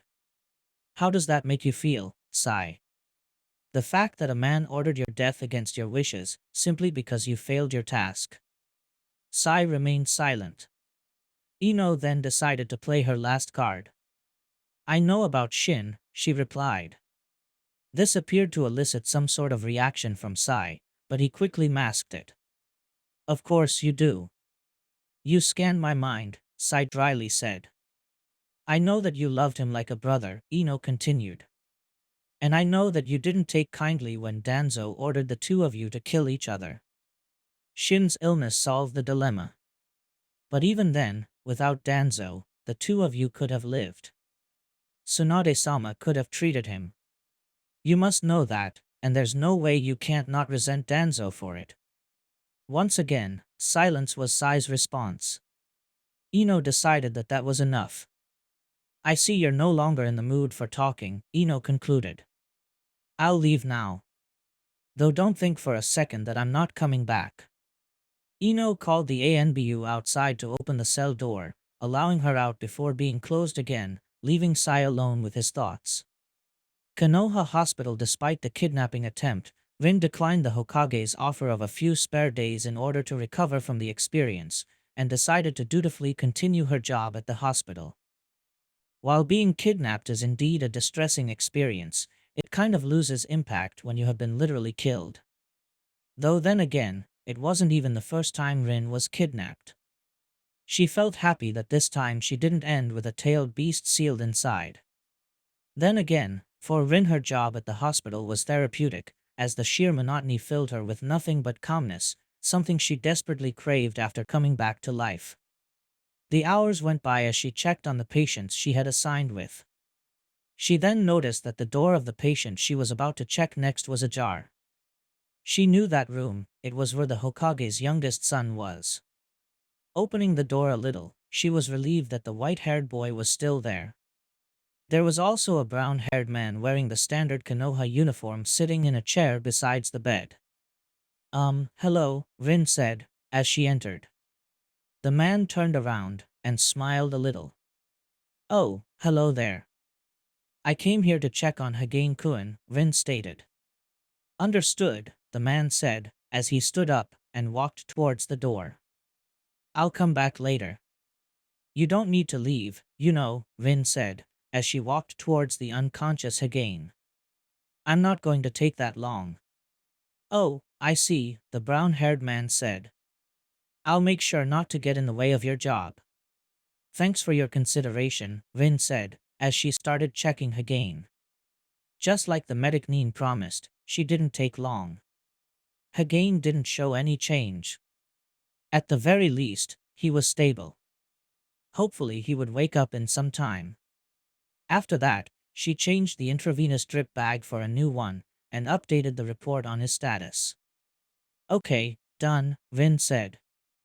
How is he? The man asked. Same as yesterday, and as the past week, Rin replied. The man looked downcast. At the very least, he isn't getting any worse. No. Guess that's something to be grateful about, the man agreed. By the way, may I ask you something? Rin asked. The man nodded. What are you to this boy? I don't think you're his family. You're right. I'm his Jonin sensei. Name's Tenzo, by the way, the man, Tenzo, introduced himself. Rin no era, the medic Nin replied, bowing her head a little. I see. It has to be hard seeing your student in such a state. You have no idea, Tenzo sorrowfully replied. There's no day in which I don't wonder what could have I done to save him. Because you have no idea what this kid went through. How he survived, I'll never understand. Rin wondered how Minato-sensei felt when he heard about what happened to Obito and later herself. She was there when Kakashi told him the outcome of the mission of Kanabi Bridge. When he heard the news, the man merely smiled and told them, Obito's death is indeed tragic, but I'm glad that you two came out alive. At first, Rin thought that reaction was cold. But then he realized that Minato was merely masking his emotions in order not to upset them any further. Only Kushina knew how he truly reacted, spending the next night crying and blaming himself for Obito's death. You said your name was Rin Noera? Tenzo asked. As in, Kakashi-senpai's teammate? The one who came back from the dead, yes, Rin replied. It seems like that was becoming her most prominent identity trait, regardless how much she liked it. It wasn't until a few seconds that Rin noticed the way the man addressed Kakashi. You said Kakashi-senpai? Yes, from our days at ANBU, the man replied. I don't know if Kakashi-senpai told you, but he became an ANBU for a few years after your tragic loss. I see, Rin said. And no, he didn't tell me anything. I think talking about that period of his life causes him pain, and honestly, I can see why. Say, this may sound a bit sudden, but do you have a moment to talk with me? Tenzo asked. I've been wanting to talk with you about certain topics, but I never had the chance. Well, you have me here. Now's your chance, Rin said, smiling. I'd prefer if we went to talk somewhere else, Tenzo said.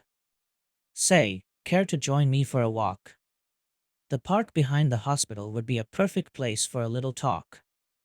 Okay.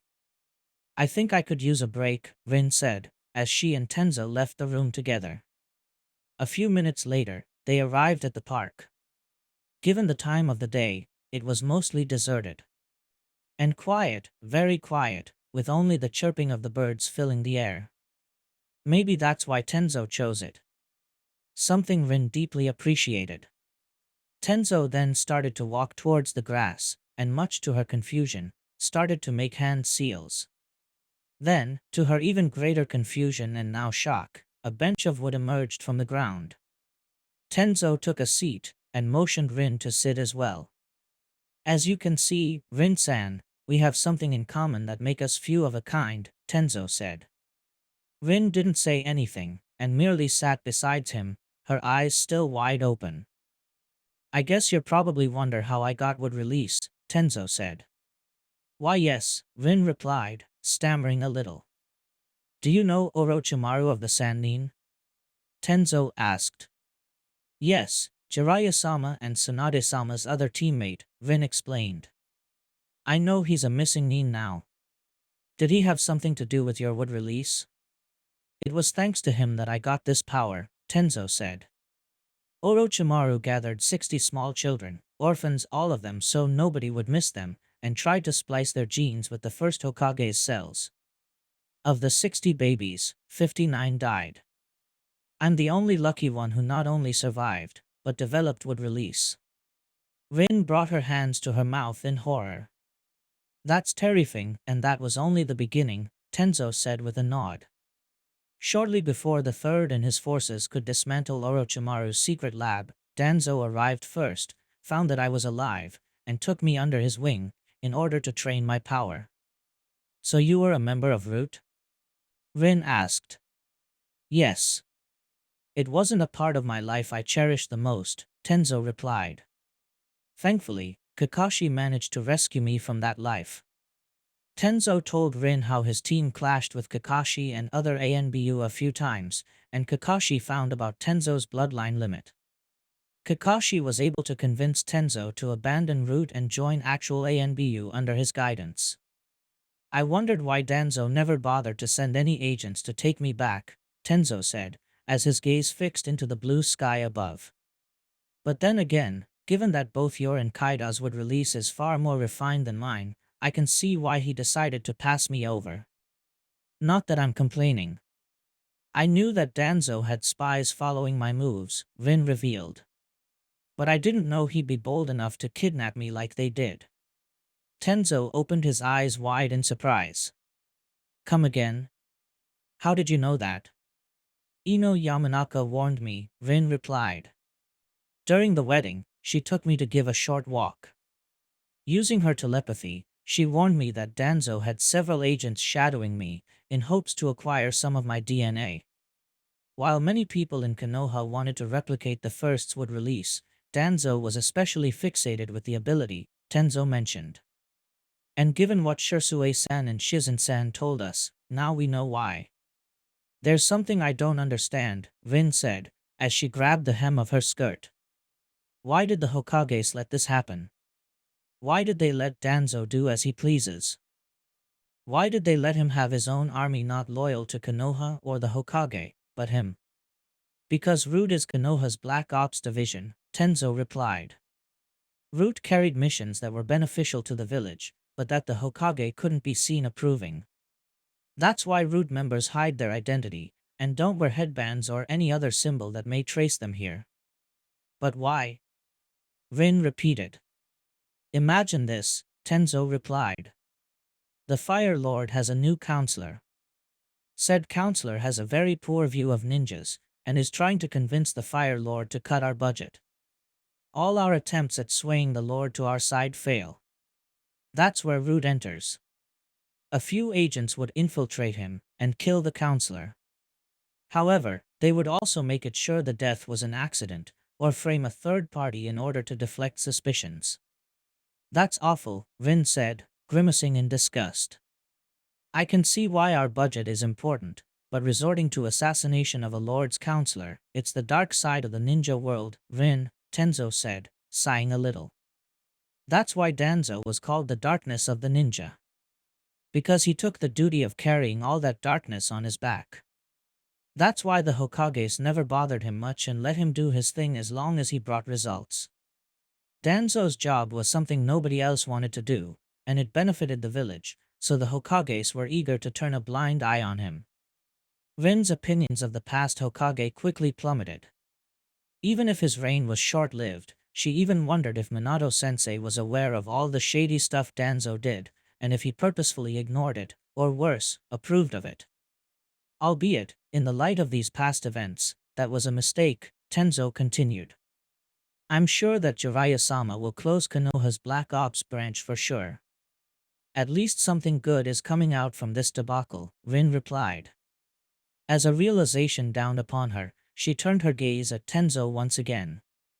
By the way, you worked under Danzo, right? You must know about his lust for power and all the stuff he was doing behind the Hokage's back. I did, Tenzo admitted. But who was going to believe me?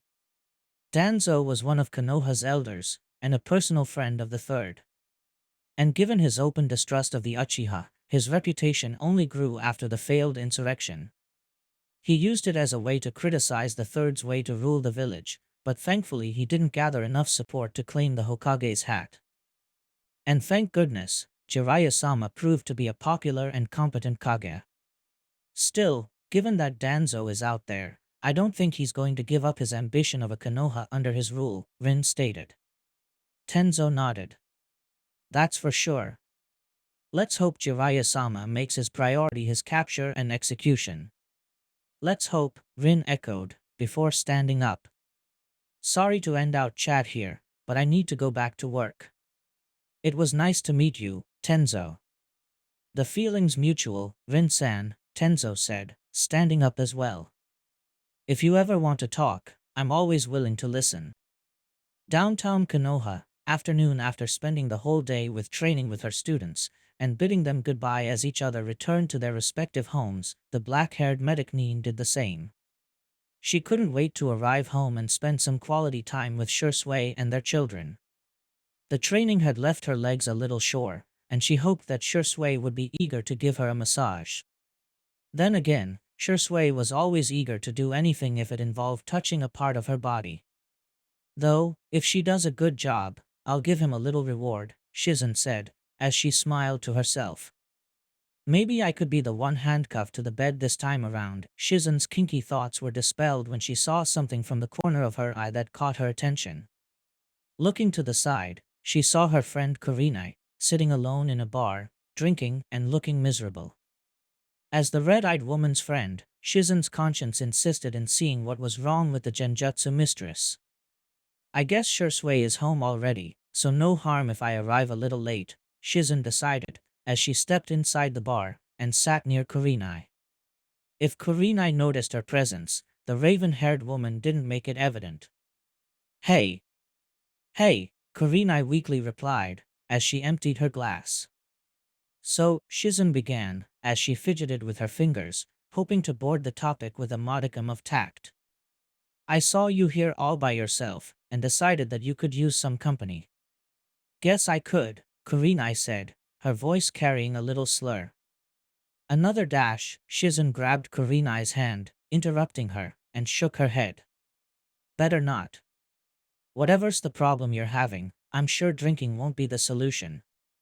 I'm not drinking to solve the problem, Kurenai retorted. Mostly because this problem has no solution at all. Come on, I'm sure it's not that bad, Shizen insisted. A few hours ago, my babies were in the hands of root ninjas, yet now they're safe at home. So come on, tell me. If you insist, the dejected Kurenai replied. Do you remember that, before Naruto and the others, I used to have another student? A girl with a bloodline limit related to Genjutsu? Yes. The one who descended from this ancient clan, right? Shizen said, as she remembered. She died in a fire some years ago, didn't she? No, she didn't, Kurenai dryly stated. Wait, what? She was there, during the raid, Kurenai said. One of Danzo's goons. It was her. I would recognize that kind of genjutsu anywhere, the one capable of fooling even an Uchiha. Shizen brought her hands to her mouth. Oh my god, I'm so sorry, Kurenai. Here I thought that since they didn't found her body, Yakumo was okay, Kurenai slurred, sounding depressed. That she started over somewhere else because, hey, if Rin came back after having her chest impaled, then anybody can come back from the dead. And now I got my wish. And now I wish she had died during that fire. Because anything's better than being one of Danzo's slave drones. Come on, don't say that, Shizen said, placing a hand on Kurenai's shoulder. I'm sure we can rescue her, and undo whatever brainwashing Danzo put her through. You're quite the optimist, aren't you, Shizen-chan? Kurenai asked, her lips forming a sad smile. I have to, if you ever want to survive living with Tsunade-sama, Shizen replied, as she stood up, and forced Kurenai to do the same. Now come on. First, we'll get you out of here and back home with your family. And tomorrow, we will talk with Hokage-sama about that Yakumo girl, okay? Send your residents, nighttime. So, how was your day, Naruto? Tsunade asked. Tsunade, Jiraiya, Naruto, and Kaida were having dinner together. They'd been eating in silence for quite some time, until the blonde Sannin decided to start a conversation in order to lighten the mood a little. Kind of peaceful, may I said. Back then I used to hate D-rank missions, Naruto replied. But taking care of Shizen Nichan's kids was rather relaxing.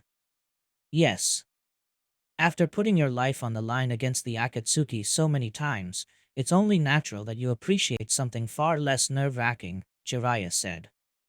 And speaking of nerves, I need to find a way to calm Shizen down.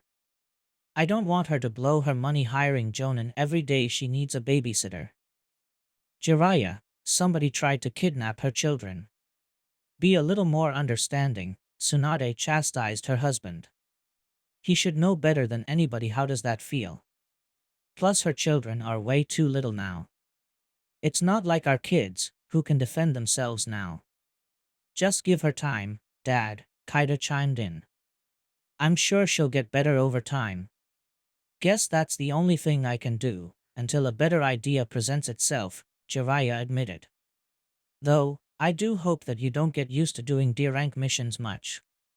There's still one Jinchuriki left besides Fu and yourself that needs to be saved from Akatsuki. You can bet I didn't forget about that, Naruto replied. In fact, the babysitting mission gave me some time to think, and I came up with an idea to strengthen our forces. Really? I'm all ears then, son, Jiraiya said, visibly interested. He also got Tsunade's attention as well. Given how powerful Sage Mode is, Is there a chance to teach it to more people? Naruto asked. I'm sure there are quite a few jonin on Konoha with good chakra control and large chakra pools. Jiraiya's interest was instantly replaced with mild disappointment. Naruto, if it was that easy, don't you think I wouldn't have tried to do that already? Senjutsu can only be learned from the summoned animal tribes. Humans are naturally incapable of feeling nature chakra, Tsunade explained. However, the animals have a way to make humans receptive to nature energy. The toads have their special oil, the slugs have their springs. How do you know that, Mom? Naruto asked. Because I'm a sage too, Tsunade replied, much to Naruto's shock. The Sannin frowned upon seeing Naruto's surprised expression. What? Sure, at first I wasn't very interested in learning it given that senjutsu is not that useful in a hospital, but after your father returned to Mount Mayaboku to complete his training I wasn't going to fall behind him.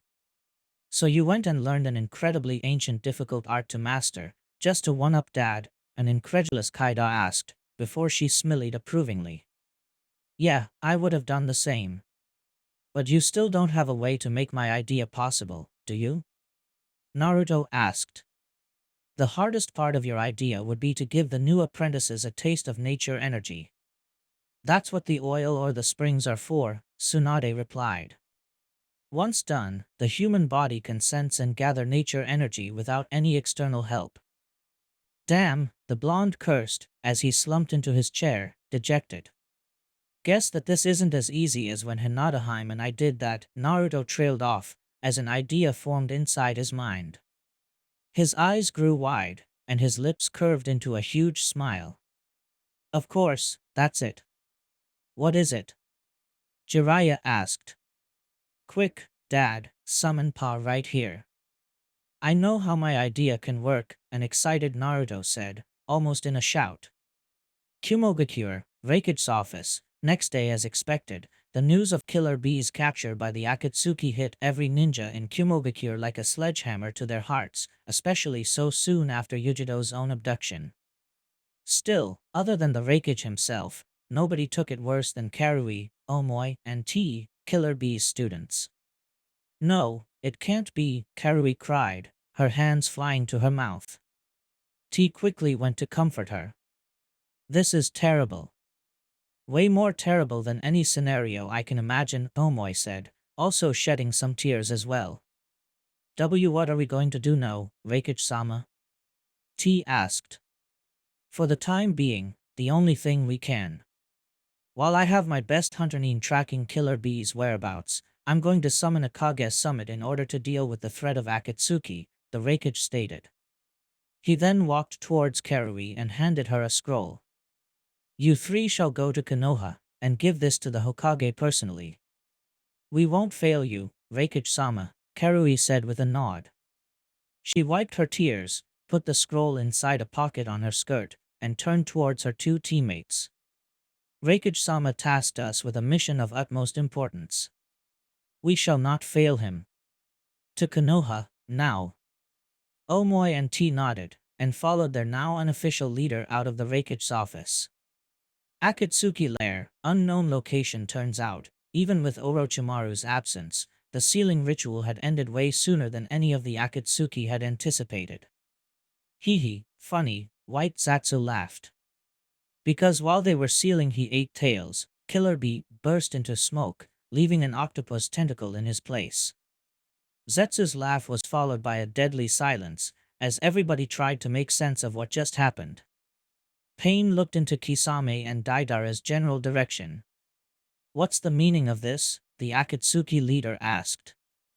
His didn't raise his voice, but they could tell that it was full of anger. Again, neither the Kiri nor Iwa missing Nin replied, at least not immediately. Kisame appeared to be just as amused as Zetsu, while Deidara seemed to be frozen in place. Well, it seems that cheeky bastard pulled our legs, Kisame replied, letting out a chuckle. That, Deidara said, his voice trembling. Did you say something, Deidara-san? Kisame asked, looking at the blonde artist. That son of a bitch. Daidara's scream echoed through the underground cavern. How dare that scumbag mock me? How dare he mock my art? When I find him again, I'm going to blow his ASSTO kingdom come. Unfortunately, Daidara, your revenge will have to wait, Pain interceded. What are we going to do now, Pain? Do you have a plan? Conan asked. Because the Jinchuriki could be pretty much anywhere now. Zetsu, Pain said, looking at the plant man. Your task will be to track the Jinchuriki of the Eight Tails. Everything else is secondary. Including finding Orochimaru, the black half asked, just to be sure. Yes. We can afford to ignore Orochimaru for the time being, but we can't do the same with the remaining Jinchuriki, Pain explained. Alright.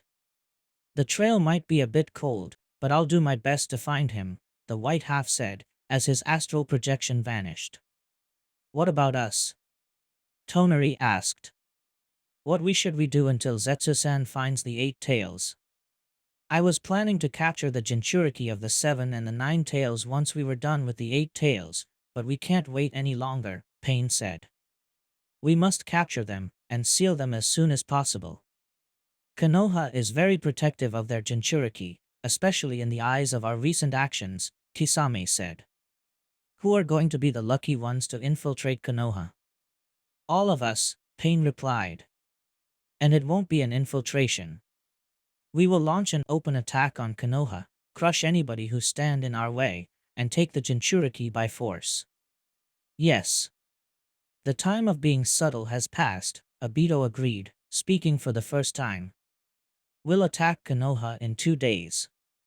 I'll pick you up when the time for the attack comes. Make sure you're ready by then. And one by one, all the Akatsuki astral projections vanished, leaving Deidara and Kisame alone with the Eight Tails tentacle. Naruto inspected expectantly the small group of people his father had gathered for his little project.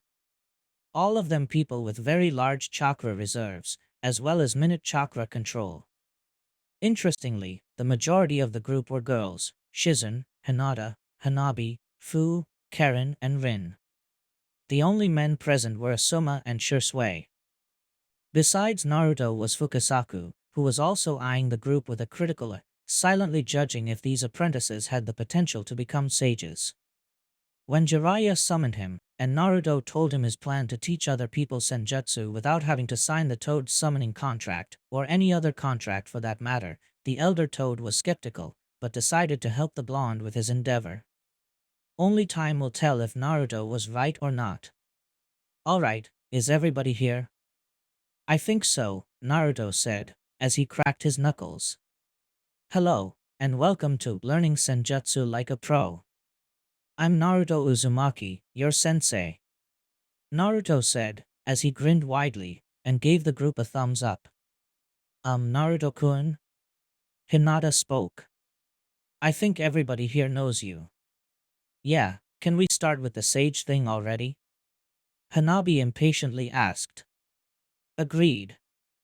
I mean, I was so happy when you said that you could teach us in the end, after telling us first that you couldn't, Fu chimed in. What changed your mind? You'll see soon, Naruto said. Now, everybody sit down, forming an horizontal line. Everybody nodded and did so. Once they were all sat on the ground, Naruto started to walk around them. You see, senjutsu consists in gathering the energy of nature. Energy from the air, the earth, the grass, trees, plants, mountains, you get the gist, Naruto started to explain. And mixing it with your own chakra. To do so, you must feel the nature energy around you, and pull it inside your body. Once you do it, your bodies will be stronger and far more resilient, your jutsu will pack more power, and you'll be able to sense your surroundings as if you were a sensor. Now, let's do a small demonstration. Naruto sat down and started to gather nature energy. Meanwhile, much to everybody else's confusion, Fukasaku grabbed a rather large sealing scroll and unsealed its contents, several large toad statues, thrice as tall as a human being, with a weight of a couple tons each. In a few minutes, Naruto entered sage mode, and walked towards one of the statues. Now, behold, Naruto said, as he placed his hands under the statue. With a mighty heave, the blonde lifted the massive statue above his head as if it weighed nothing. See? And this is nothing but the tip of the iceberg, he said, before letting the statue down again. There was a chorus of "oh" and "whoa," except Fu, who grumbled something that sounded like, "I can do that too." So, now that you see what Sage Mode can do, let's get to work, Naruto enthusiastically said. First, you must learn to sense and gather nature energy. Shisui raised his hand. Naruto-sensei? How do we do that? Because I'm not feeling anything. Yeah, me neither, and I'm a sensor. Karen agreed. That's why I was unable to teach you Sage Mode at first. You can only feel nature energy once it has been inside your body, Naruto explained. But in order to do so, you must feel it to begin with, Rin concluded. It's a circular problem. In order to solve that problem, we Myaboku toads use a special oil that, when anointed on the skin, makes the body to draw nature energy on its own. It's used to both give a human a first taste of nature energy, as well as to help the body keep it under control. Unfortunately, said oil can't be taken out of Mount Myaboku, as it instantly evaporates outside of it. However, my brilliant mind developed a solution. Naruto proudly boasted, and clapped twice. 2 clones landed beside him. Said clones were in Sage Mode, given the golden eyes and orange pigmentation around them. Given that I'm an universal chakra donor, I can gather nature energy, then pass it to anybody. That's a pretty clever idea, Naruto-kun. Hinata praised. Naruto beamed with pride. Yeah, why didn't you think about it earlier? We could all be sages by now. Hanabi protested. Naruto instantly deflated, his triumphant smile replaced by a grimace of embarrassment.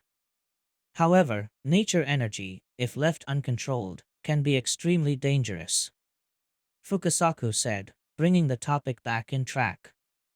If not properly mixed with your own chakra, you'll suffer horrible mutations. And mutations? Shizen stuttered. What kind of mutations? You'll turn into a toad, Naruto casually say. What? Everybody yelled in unison. And that's not the worst part. Then, you'll turn into a statue, Naruto continued. Permanently. Suddenly, everybody's eyes drifted towards the bunch of toad statues that Fukasaku had brought for the training. Everybody thought that they were just to test their newfound strength, but suddenly their presence took a very sinister meaning. Guessing what they were thinking, Naruto and Fukasaku nodded at them, much to their chagrin. This isn't worth it, Karen said, as she stood up, ready to leave. I'm not going to risk being turned into a statue. Or worse, a toad. Naruto quickly cut Karen's escape, placing himself in front of her. Whoa, there, calm down, Naruto reassured, holding his hands up defensively. We do have the means to stop that from happening. Ha! The old toad nodded, and produced a large black staff from under his cloak. This special staff here can force somebody to release all their gathered nature energy at once, Fukasaku said. So the moment I see one of you starts to mutate, I'll reverse it before it's too late. Now, that's convenient, Asuma observed. But I'm not going to complain. How does it work? He hits you in the head with it, Naruto said, as he instinctively rubbed his head. Asuma raised an eyebrow. Really, really hard. Now that we've covered the basics, let's begin the training, Fukasaku stated. First, Naruto-chan will transfer you some nature energy, so you can experience how it feels firsthand. The clones nodded, and they started to do what Fukasaku said, one by one. As the nature energy was transferred, small marks started to appear around their eyes. The amount transferred was enough to let them feel the energy around them, but not that much as to risk turned into a toad. Can you feel it now? Fukasaku asked. All the energy around you. In the air you breathe, the grass you're sitting on, the ground below it, the trees around us, yes, yes. Now I can feel it. Shizen said. This sensation is amazing. Whoa, this is nothing I've ever felt before. Karen said. I can feel my sensorial abilities growing even stronger. Yes, Senjutsu grants its user sensorial abilities by default, so it's normal that it would increase those of sensors, Naruto said, nodded. Good. Now that you have a taste of nature energy, try to draw it yourselves. Fukasaku instructed. In order to do so, you need to be perfectly still. You can speed the process with shadow clones, Naruto helpfully added. Though for the time being, use just one. Alright, let's see how well you guys mix nature energy with your chakra. Training ground 8. Since Naruto and Hinata were busy doing Senjutsu training, Kurenai and Haku continued their team's usual training routine on their own. Given that they were just the two of them, they decided it was a good opportunity for them to continue Haku's Genjutsu training. Right now, sensei and student were engaged in a battle of illusions, creating images inside the other's mind until one of them would give up. Though for an external observed, it would just look like Haku and Kurenai were merely standing in front of each other with their hands forming a seal. The battle finally came to an end when Haku fell to one knee. Even if their duel only lasted a couple minutes, it felt like hours for them. Not bad, Haku, Kurenai praised the ice ninja. You're getting better each day. I think that you're only a few months away from beating me. It didn't feel like that, Haku said, heaving a little, before standing up once again. Well, I do have more experience than you, Kurenai said. But trust my word. You're both talented and a fast learner. The time in which I will have nothing left to teach you draws near. I'll try to measure up to our expectations then, sensei, Haku said with a nod. Kurenai walked to a nearby tree and sat under the shadow of its canopy. Come on, let's take a rest here before we continue, okay? The Genjutsu mistress said. Haku just nodded and sat beside her. They spent a few minutes in comfortable silence, with only the chirps of the birds and the sound of a cool breeze filling the air. Even if Haku hated to interrupt such peaceful calm, he felt the need to ask something to the red-eyed woman. Say, Kurenai-sensei, I see that you've been pushing yourself a lot lately, Haku observed. Your genjutsu were far more intense than usual. Why, of course, Kurenai replied with a nod, as if Haku had stated something obvious. Just because I'm a sensei doesn't mean there's no more room for improvement. Especially with what's going to come in the near future. Root? Haku asked. Kurenai merely nodded with a soft grunt. Is this also because of Yakumo Kurama? Even if Haku couldn't see it, the light from Kurenai's eyes dimmed a little. The raven-haired woman closed her eyes and nodded sadly. After the raid had ended, Kurenai had told Naruto, Hinata, and Haku that the masked genjutsu user working for Danzo was Yakumo. Or a member of her clan, but given that she was the only one alive who manifested such brand of genjutsu, there were no other options. Do you feel it's your responsibility to take her down, sensei? Haku asked. It's my fault that she is in such predicament to begin with, Kurenai replied. I was her sensei. I should have protected her. Yet I let Danzo fool me into thinking she was dead, and poor Yakumo ended up paying the price. Sensei, what happened to her, while tragic, can't be your fault, Haku rebutted. You told us that the fire happened in her house at night. You weren't there to protect her. There was nothing you could have done. Maybe I could have insisted more in searching her, given that her body was never found, with good reason, Kurenai said. But I do know that wallowing in past mistakes solves nothing. What matters is what I can do now. And what I can do is rescue her from Danzo's clutches. Remember that you're part of the assault squad, Kurenai-sensei, Haku reminded her. Don't doubt for a second that Hinata-san, Naruto-kun, and myself won't hesitate to be at your side when the time to face Yakumo arrives. Kurenai chuckled softly at Haku's eagerness to help. I'd say this is something that I have to do myself, but I've been your sensei for far too long to know that you're going to get involved, no matter what, Kurenai replied, leaning her head back against the tree's trunk. Given what we plan to do, it should be wise if you told us about Yakumo's abilities, Haku said. And most importantly, how to counter them. Sure. Though keep in mind that Danzo has been training her for more years than I've been training you, Kurenai warned. Her abilities had probably grown way beyond what I remember of them. Still, it's better than nothing, Haku insisted. It will give us a base to fight her, and we'll know what to expect. Alright, Kurenai nodded. She cleared her throat before starting her explanation.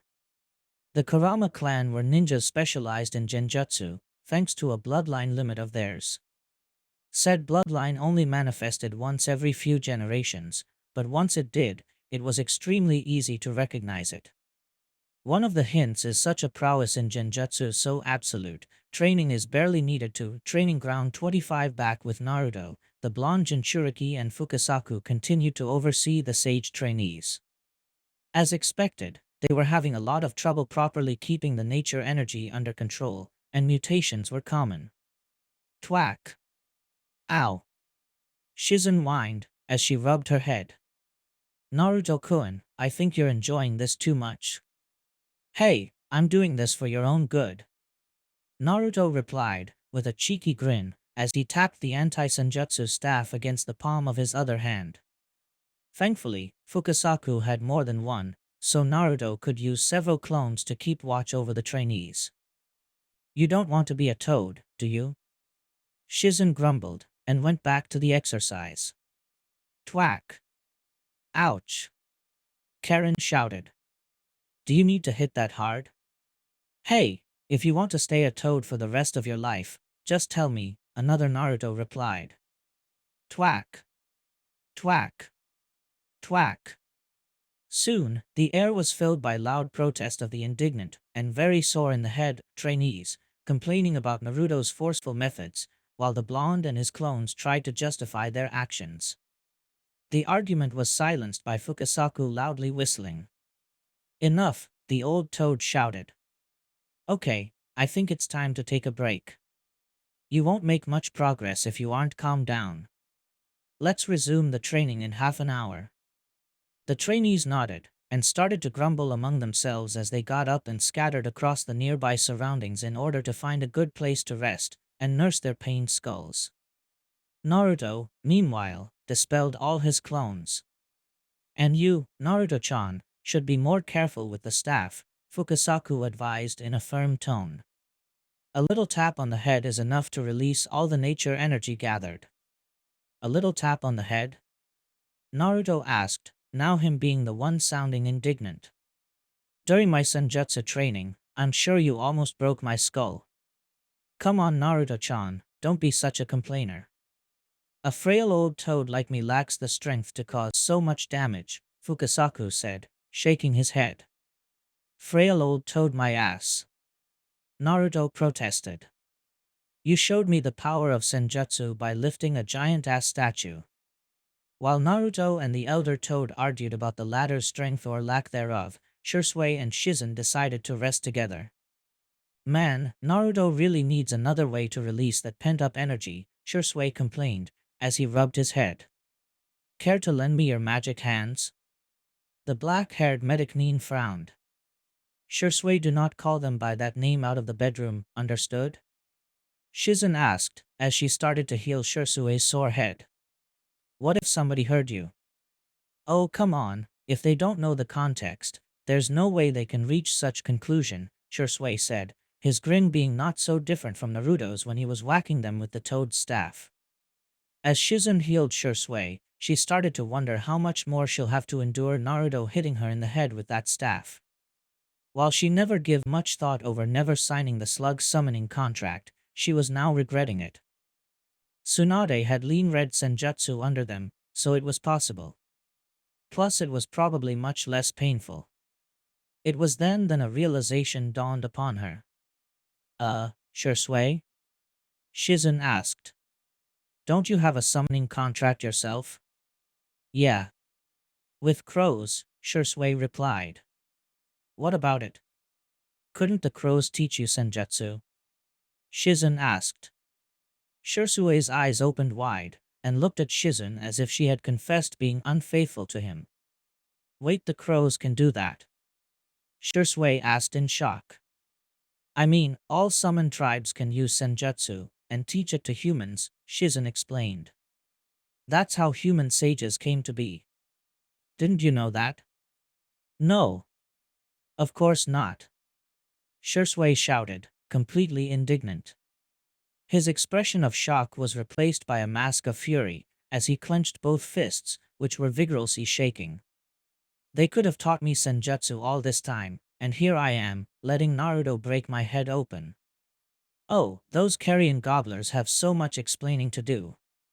Now, don't jump to conclusions, I'm sure they had their reasons, Shizen reassured. Or maybe they can't teach senjutsu. Who knows? As Shursui continued to complain about his summoned tribe, Rin was sitting by herself on the grass, looking at the clouds in the sky, hoping that the calm environment would relax her little. She needed to be relaxed in order to master Sage Mode. Too bad for her, she was about to meet somebody who was the complete opposite of relaxing. Hello, a loud, cheerful female voice said behind her. Rin looked up, and saw a rather tall and muscular girl dressed in revealing white clothes, with tan skin and green hair, smiling brightly at her. Rin stood up, and turned to face the newcomer. While she knew who she was, she had never met the girl in person. Hi, Rin replied, as he wiped a strand of hair from her face. You're Rin Noera, right? The green-haired girl said, as she extended her hand. My name is Fu. Pleased to meet you. Rin smiled back, and shook her hand. Fu's handshake was as powerful as her muscular frame suggested. Fortunately, the medic Neen didn't end up with any broken fingers. I know who you are as well, Rin replied. Shino told me about you. You're his girlfriend, right? Damn right I am. Fu proudly stated. And hey, glad to see that Shino tells his friends about me, hee. How do you know Shino, by the way? He mentioned you a few times, but he didn't specify how are you connected to him. I used to be his sensei's former teammate, Rin replied. Until, well, I died. And then came back from the death. Yeah, they told me that. At first I thought that they were playing a prank of me, but they were really serious, Fu solemnly said, before her face brightened up again. So, what did my little Shino told you about me? Good stuff, I hope. Rin chuckled lightly. Nothing to worry about, that's for sure, Rin reassured. So, you're from Taki, right? Yep. Fu replied again, turning aside so Rin could see the Takigakure forehead protector she had tied to her bicep. Sadly, I need to be here until the whole Akatsuki threat passes. Then I can go back home. I guess that you may feel a little homesick, but at the very least, I hope you're enjoying your stay at Konoha, Rin gently said. Oh, sure. Konoha is awesome. Plus here I can be with my boyfriend and friends. Fu beamed. But there's no place like home, you know? Oh, I can relate to that, Rin replied. Though unlike you, I can't go back to my home. Fu raised an eyebrow and scratched a temple in confusion. Wait, I thought you were from here. It's less a matter of where, and more a matter of when, Rin punctualized. I've been dead for more than 15 years. During that time, Konoha and its people continued moving forward, and when I returned the place I once called home was hardly recognizable. I see. Man, that has to suck. And here I am complaining for having to stay here for a few months, Fu said, shaking her head. No, you have right to complain, your village was nearly destroyed, for Kami's sake. Rin insisted. Besides, even if it was kind of hard at the beginning, I'm getting used to it. Really? Fu asked. The hardest part was to accept that the friends I used to know who were my age are now grown adults, while I'm still a teen, Rin told her. Making new friends helped easing it. That's why I try to befriend Kakashi's students. They've been really helpful with all this adapting to the future stuff. Any friend of Kiba, Tamaki, and my Shino are friends of mine as well. Fu loudly stated. So if you ever need anything, or do you want to talk about something, don't be afraid to ask me, okay? Sure. You seem like a pretty nice girl, Rin praised. Fu giggled in return. I want to have 100 friends. And you can't make friends if you aren't nice, can you? Guess there's no arguing against that logic, Rin replied, chuckling a little.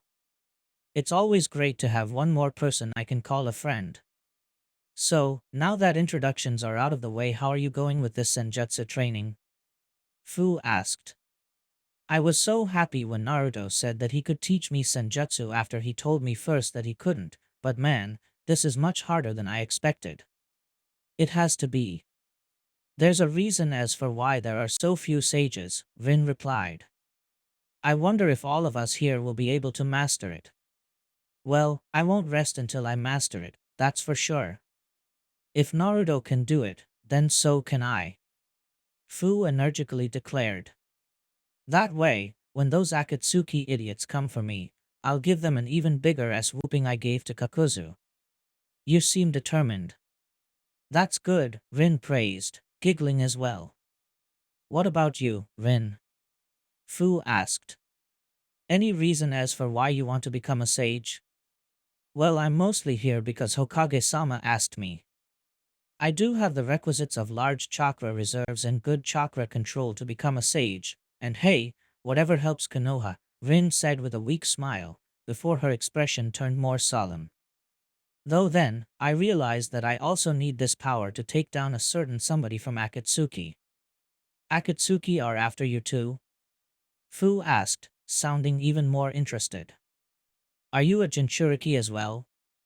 No, I'm not a Jinchuriki, she told Fu. It's just one of the Akatsuki used to be a friend of mine. Oh, was all what Fu could say. That has to suck a lot, that's putting it lightly, Rin replied, shaking her head. It was my death what pushed him into the group to begin with. And it was him who brought me back to life. That's why I feel that I'm the one who has to take him down. Not to just stop him from harming others, but to stop his suffering as well. I hope you make him see reason, Fu replied. Seeing one of my friends turning bad like that, I can't even imagine it. One of Orochimaru's lairs, undisclosed location, so, are you and your men ready to go? Orochimaru asked. The snake Sannin was walking through his latest lair alongside somebody who had become a fellow missing nin of Konoha, Danzo Shimura, whom Orochimaru was giving shelter for the time being. Indeed. Soon both me and my men will be out of your mind, Danzo promised the Sannin. I guess I should thank you for your assistance before leaving. There's something you can do for me before you leave, if you're feeling as grateful as you say, Orochimaru replied, licking his lips. If it's within my power, I shall do it, Danzo said. But keep in mind that my forces are still recovering. It will be a while before it's not something that requires physical effort, Orochimaru cut him. Just a little information gathering. Danzo didn't reply immediately, and shoot Orochimaru a scrutinizing stare. What kind of information?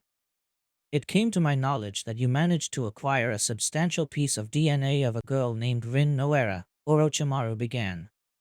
The girl Abito-kun resurrected, who was reborn with wood release, among other perks. Even if I held her in one of my hideouts for a short time, I was unable to get any DNA sample from her, as those annoying Zetsus never left her side. So tell me, Danzo, what did you find about that? I see. It's only logical that such thing also drew your interest as well, Danzo replied, his tone remaining neutral. It seems that the girl had her DNA spliced with one of those Zetsu things. That's where her wood release and regenerative powers come from. The way their DNA was combined surpasses anything either your or my scientists did so far. Orochimaru's expression darkened. Danzo knew that it wasn't because of his jab, but because the Sannin couldn't stand that somebody was able to surpass him in a scientific field of his interest, and having no idea of how they did it. And were your scientists able to replicate the process? Orochimaru asked, trying to hide his admittedly small frustration behind a veil of calmness. Danzo shook his head. They managed to use it as a base for some improvements over your work, but that's about it. Like I said before, whatever Obito did goes beyond you and me. Obito never had any background in human biology, am I right? Orochimaru inquired. And not just him. Neither his sensei nor teammates possessed such advanced knowledge of both biology and Hashirama's DNA to attempt something like that. You worked under him. I should be the one asking you that, Danzo shot back. Though, I'm curious about the Zetsu creatures. You say that they follow Obito's orders? Every single one of them, Orochimaru confirmed. It's safe to assume that those creatures are artificial beings, probably man-made using the same technology, Danzo concluded. And that whatever he used to resurrect the dead girl was the same or similar process to create those monsters. Orochimaru rolled his eyes in annoyance. I reached that conclusion as soon as I laid my eyes upon one of them. Your conclusion is that Obito is working for somebody else who provided him with such means, right? I reached that conclusion as well. Yet you seem to be at an impasse, right? Danzo asked. The question was irritating by itself, and Danzo's neutral tone only made it worse. The reason you're not finding the answers you seek is because you aren't making the right questions. And what questions would those be, then? Orochimaru asked. First of all, if those creatures were created from Hashirama's DNA, then you should ask yourself first, how did Obito manage to acquire it? Danzo asked.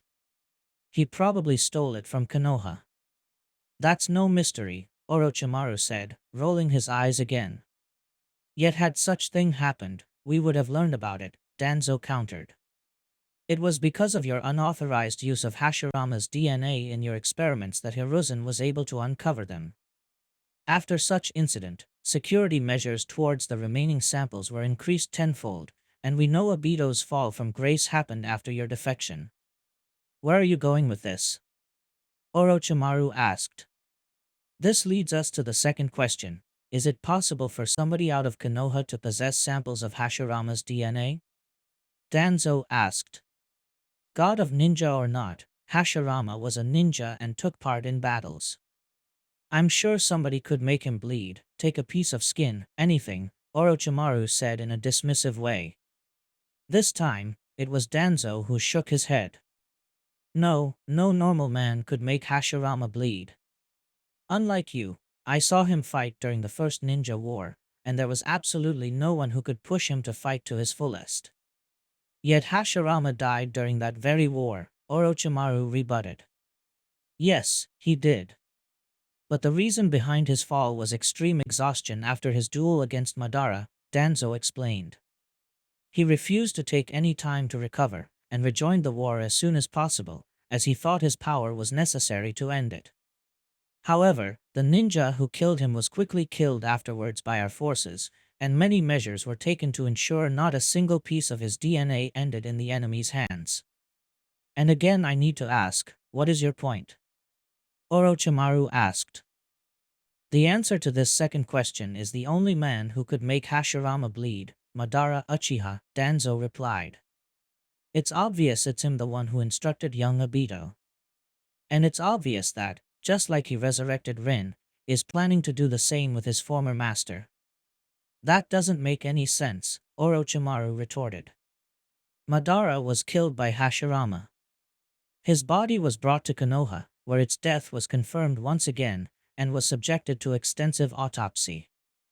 And after several months, it was finally buried in a secret place. Trust me, Danzo, I had many people over the years looking for Madara's place of final rest. And once again, Orochimaru, you're blinded by your own arrogance, Danzo said. You're possibly the most gifted and intelligent man I worked with, but there are things that even you don't know. And what things would be? Orochimaru asked, sounding irritated. Danzo allowed himself to smirk. Do you know about a forbidden jutsu named Izanaji? One Orochimaru's former lair's undisclosed location. While Orochimaru was with Danzo in one of his main bases, Kabuto was tasked with overseeing the evacuation of the old bases. One of the many downsides that Orochimaru's betrayal of Akatsuki brought was that they needed to evacuate and relocate all their bases, since Akatsuki didn't tolerate traitors, and their revenge would come sooner or later. Then again, Orochimaru had assured that Pain and Obito were so worried with capturing the remaining tailed beasts as soon as possible that they would take some time to retaliate. And they would use that time to prepare for the inevitable backlash. That is, if the backlash comes, Orochimaru had said, followed by a confident chuckle. I have the feeling that Akatsuki is going to have their hands full in the foreseeable future. Kabuto had been tempted to ask what did Orochimaru know that he didn't, but decided to trust his master's judgment. While the snake Sannin prepared the final part of his plan, the silver-haired medic Nin was tasked with evacuating one of the lairs. A masked Oto ninja then walked to him. Kabuto-sama, all the labs have already been emptied, the Oto ninja informed. Everything essential has been moved out, while everything else has been left here, to be claimed by the flames when we destroy the base. Good job, Kabuto replied with a nod. Remember that the boxes with the red marks are to be destroyed, while the boxes with the black marks should be safely stored and taken away. Understood, sir, the Oto ninja replied. Everybody has left already. Do you want to check the base one last time, or should I give the order to bring the base down? One last check won't hurt. I'd hate if because of one man's incompetence, Orochimaru-sama lost something irreplaceable, Kabuto said. The Oto ninja nodded. As you wish, sir. I'll be waiting for you outside, he said, before vanishing. Kabuto went to check the lair one last time, to make sure everything was in order. He knew that, if somebody was amiss, Orochimaru would lay the blame on him, and he didn't want to take any risks. The last part of the plan was the most delicate so far, and a single mistake could ruin it. Fortunately, every room that he checked only had red-marked boxes. Okay, everything seems to be fine, Kabuto said, as he walked towards the last storage room. If everything's fine, we can finally say goodbye to this lair. He opened the door and entered the room, and the moment he did, the silver-haired man loudly gasped in shock. The reason was that he saw a black-marked box. As if that wasn't bad enough, the box was opened, and one could see its contents had been emptied. This was distressing enough, but what made it such a shocking sight was the bloody and corpses of Otogakure ninjas scattered around the room. I wish I didn't have to kill them, a voice said behind Kabuto. A voice he recognized. They were good men. But they needed to die, since they would stop me in my endeavor. Kabuto immediately turned around, as his hand started to glow with a blue light of chakra, as he activated his chakra scalpels. However, the moment he turned around to face his enemy, said enemy dropped a flashbang, filling the whole room with blinding white light. A light Kabuto was unable to shield his eyes against, and was promptly blinded. Aargh, the medic Nin cried, as he instinctively took his hands to his pained eyes, the chakra scalpels dispelling. Wood release, wood binding jutsu. Thick wooden roots emerged from around Kabuto and tightly wrapped around his body, leaving him completely immobilized. You, on the other hand, I'm going to enjoy killing you, the person said, as a kunai appeared in their hand. Kabuto felt an intense pain as the kunai pierced his gut. I can't wait to see Orochimaru's reaction when I throw your decapitated head at his feet. Ack, Kabuto coughed, spraying some blood. Orochimaru-sama, you won't be able to. He has powers now that you can't. You think I'm too weak to kill your beloved master, the attacker said, as Kabuto was stabbed 2 more times.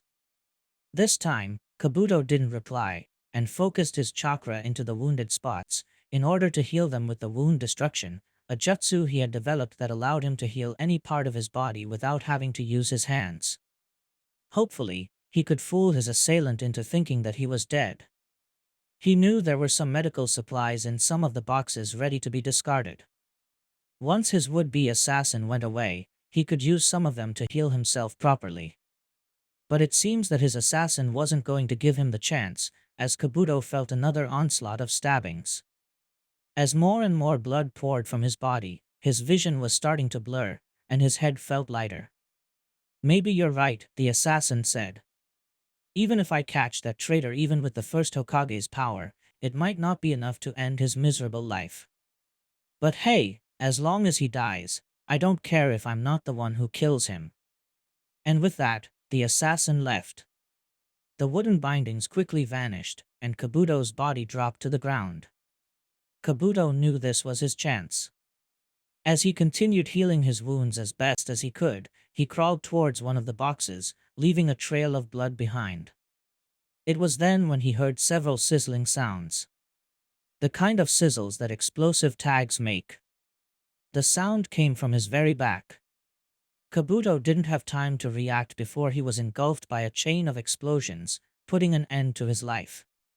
Training Ground 25. The next day when the Sage trainees arrived to the training ground to continue their instruction, they noticed that there was something different. Namely, that there were multiple long stalagmites emerging from the ground, most likely being the result of one or several earth-release jutsu.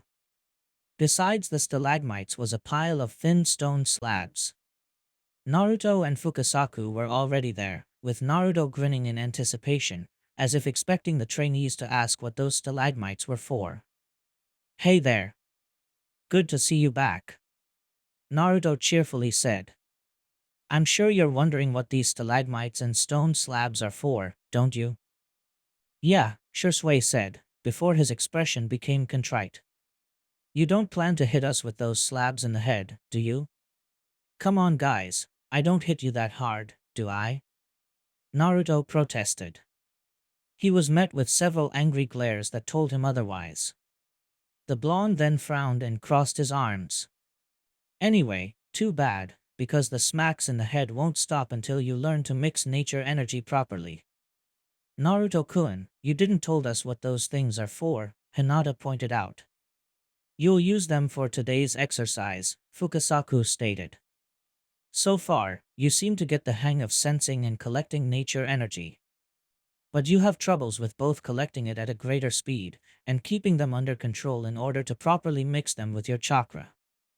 The key for both things is to learn how to be completely still. We already know that, Karen said, as she placed both hands on her hips. You do, yet you're unable to remain completely still. You won't be sages until you learn how. Fukasaku replied, sounding like he was reprimanding a child. If somebody like Naruto, who loses energy from every pore of his skin, is able to do it, I think all of us here can do it as well, Asuma replied, before giving Naruto a conciliatory smile. No offense, kid. No worries. It took me a while to get that part done, Naruto replied, smiling back. Thanks to the exercise we're going to show you now. Yes. In order to attain the stillness you lack, you'll be put into a position that will force you to stay completely immobile, Fukasaku began. Naruto-chan, care to show them? Naruto nodded, grabbed a stone slab, and after climbing one of the stalagmites, he placed the slab on its tip, before sitting on it in the lotus position. While both the slab and Naruto wobbled a little bit and threatened to fall down, the blonde quickly found balance, and stood completely still atop it. See? In order to avoid falling down, Naruto-chan had learned to stay completely still. And once you attain that level of balance, you'll be able to gather and mold nature energy much easier. Fukasaku told them. Now, time for you to do it. Naruto said, as he jumped down from the stalagmite.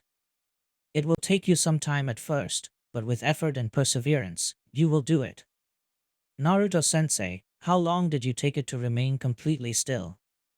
Hanabi asked, as she raised her hand. About 4 days, Naruto replied. But don't get discouraged if you take longer than dash, I bet I can do it in just 2, the youngest Hyuga said, as she telekinetically pulled a slab to her hands, before flying towards one of the stalagmites. The gentle fist puts a lot of emphasis on footwork and balance, so this will be piece of cake. Hinata just sighed, as she followed her sister, while shaking her head. Guess Naruto-kun isn't the only one who oozes energy from every pore of their skin. Naruto and Fukasaku watched as everybody placed the slab at the tip of one of the stalagmites, and tried to sit on it.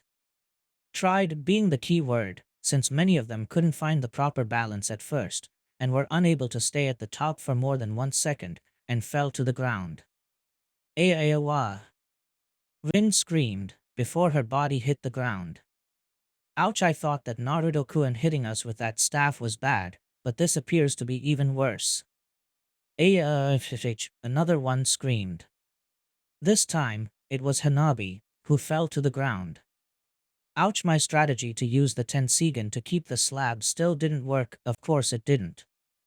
Fukasaku chided the youngest Hyuga. Being completely still also means not channeling any other jutsu either. If such thing was possible, this exercise wouldn't have a reason to be. Now come on, get back up there. On top of having to endure Naruto and Fukasaku smacking their heads, the sage trainees had to add falling from several meters high to the ground to the list of hazards they had to suffer in order to master the power of senjutsu. And, unfortunately, those hazards were nothing but a minor inconvenience compared to what they, alongside the rest of Konoha's population, were about to face. Outside of Konoha, a couple hours later, so, are we all here? Just like Orochimaru had used the thick forests around Konoha to cover his army, Akatsuki was using the same strategy before launching their attack. They were all carried to that spot by Obito, one by one, until the 6 Akatsuki members were present. However, half of their members found that there were more than 6 Akatsuki members present. Question, Deidara said, raising his hand. Who the hell are those guys? Behind Pain stood his other 5 bodies, looking as stoic and emotionless as the man the Akatsuki called their leader. Their Pain, Conan answered, as if that solved everything. And what's that supposed to mean? Deidara asked again. Enough. You can ask about Pain later, now we have a job to do. Obito cut the explosion release user. He then turned at Tonari. Are they in the village? Tonari, whose Tensigen was gleaming with a teal light, had his eyes fixed on the village, scanning every centimeter of it. Yes, I see all of them. The Jinchuriki of the 9 Tails is inside a large house, I presume it's his home. The Jinchuriki of the 7 Tails is in another large building. I believe it's a clan compound. Tonari informed. My Byakugan princess and her sister are also in the village. This will be a golden opportunity to secure her as well. That means we will have to deal with her as swiftly as possible. We don't know how much their powers had grown since the last time, Obito guessed, a hand under his chin, before looking at Tonari again. However, I must ask you to focus on the Jinchuriki first and foremost. If we fail here, we won't have any other chances, Obito told him in a mild reprimanding tone. Worry not, Obito. Have I not served the organization faithfully and competently? Tonari asked the Uchiha. I shall capture the Jinchuriki myself if the situation demands it. We'll see about that, Conan said, as she narrowed her eyes at the Otsutsuki. Are our main forces ready? Pain asked, as he looked at both Tonari and Obito. 5,000 Zetsu clones are buried under our very feet, Obito told him. They are all waiting my orders to attack. My puppet army is in position as well, Tonari followed. They will also provide some additional air support. In that case, there should be no more waiting, Conan said. Yes. I can't wait to begin. Kisame said in great delight. The last time I got to fight in another village was Kiri, and my fun was cut short too soon. Worry not, Kisame, for you will have plenty of fun, Pain replied. Your job will be to cause as much mayhem and destruction as possible, in order to weaken Konoha's defenses. Obito, Conan, and I will take care of the Jinchuriki. Deidara, Tonari, given that you can fly, besides attacking from the sky, Your job will be to make sure the Jinchuriki of the Seven Tails doesn't escape again through the air, Obito ordered. Now, let's commence, Pain declared. Alright, given that this is a major invasion, I'll break out the C2 dragon from the get-go. Deidara claimed, as he fed some explosive clay to one of his hand mouths. The mouth chewed the clay, until it shaped it like a tiny dragon. Tossing the dragon forward, it increased its size 100-fold, before Deidara jumped on its back. I'm ready to go. Before you do, take this path with you, Pain said, as the animal path jumped onto the dragon's back as well. Yeah, whatever. Let's go. Deidara said, as his dragon started to flap its wings, gaining attitude as it raised gusts of wind, before it took off into the sky above Konoha. Tonari was quick to follow. Kisame, you go and attack the main gate. Try to draw as much attention as possible, Conan told the shark ninja. You can count on that, hee. Kisame said, as he leaped forward, ready to wreak havoc. Now all we have to do is wait, Pain finally declared. This day, this village shall know the meaning of pain.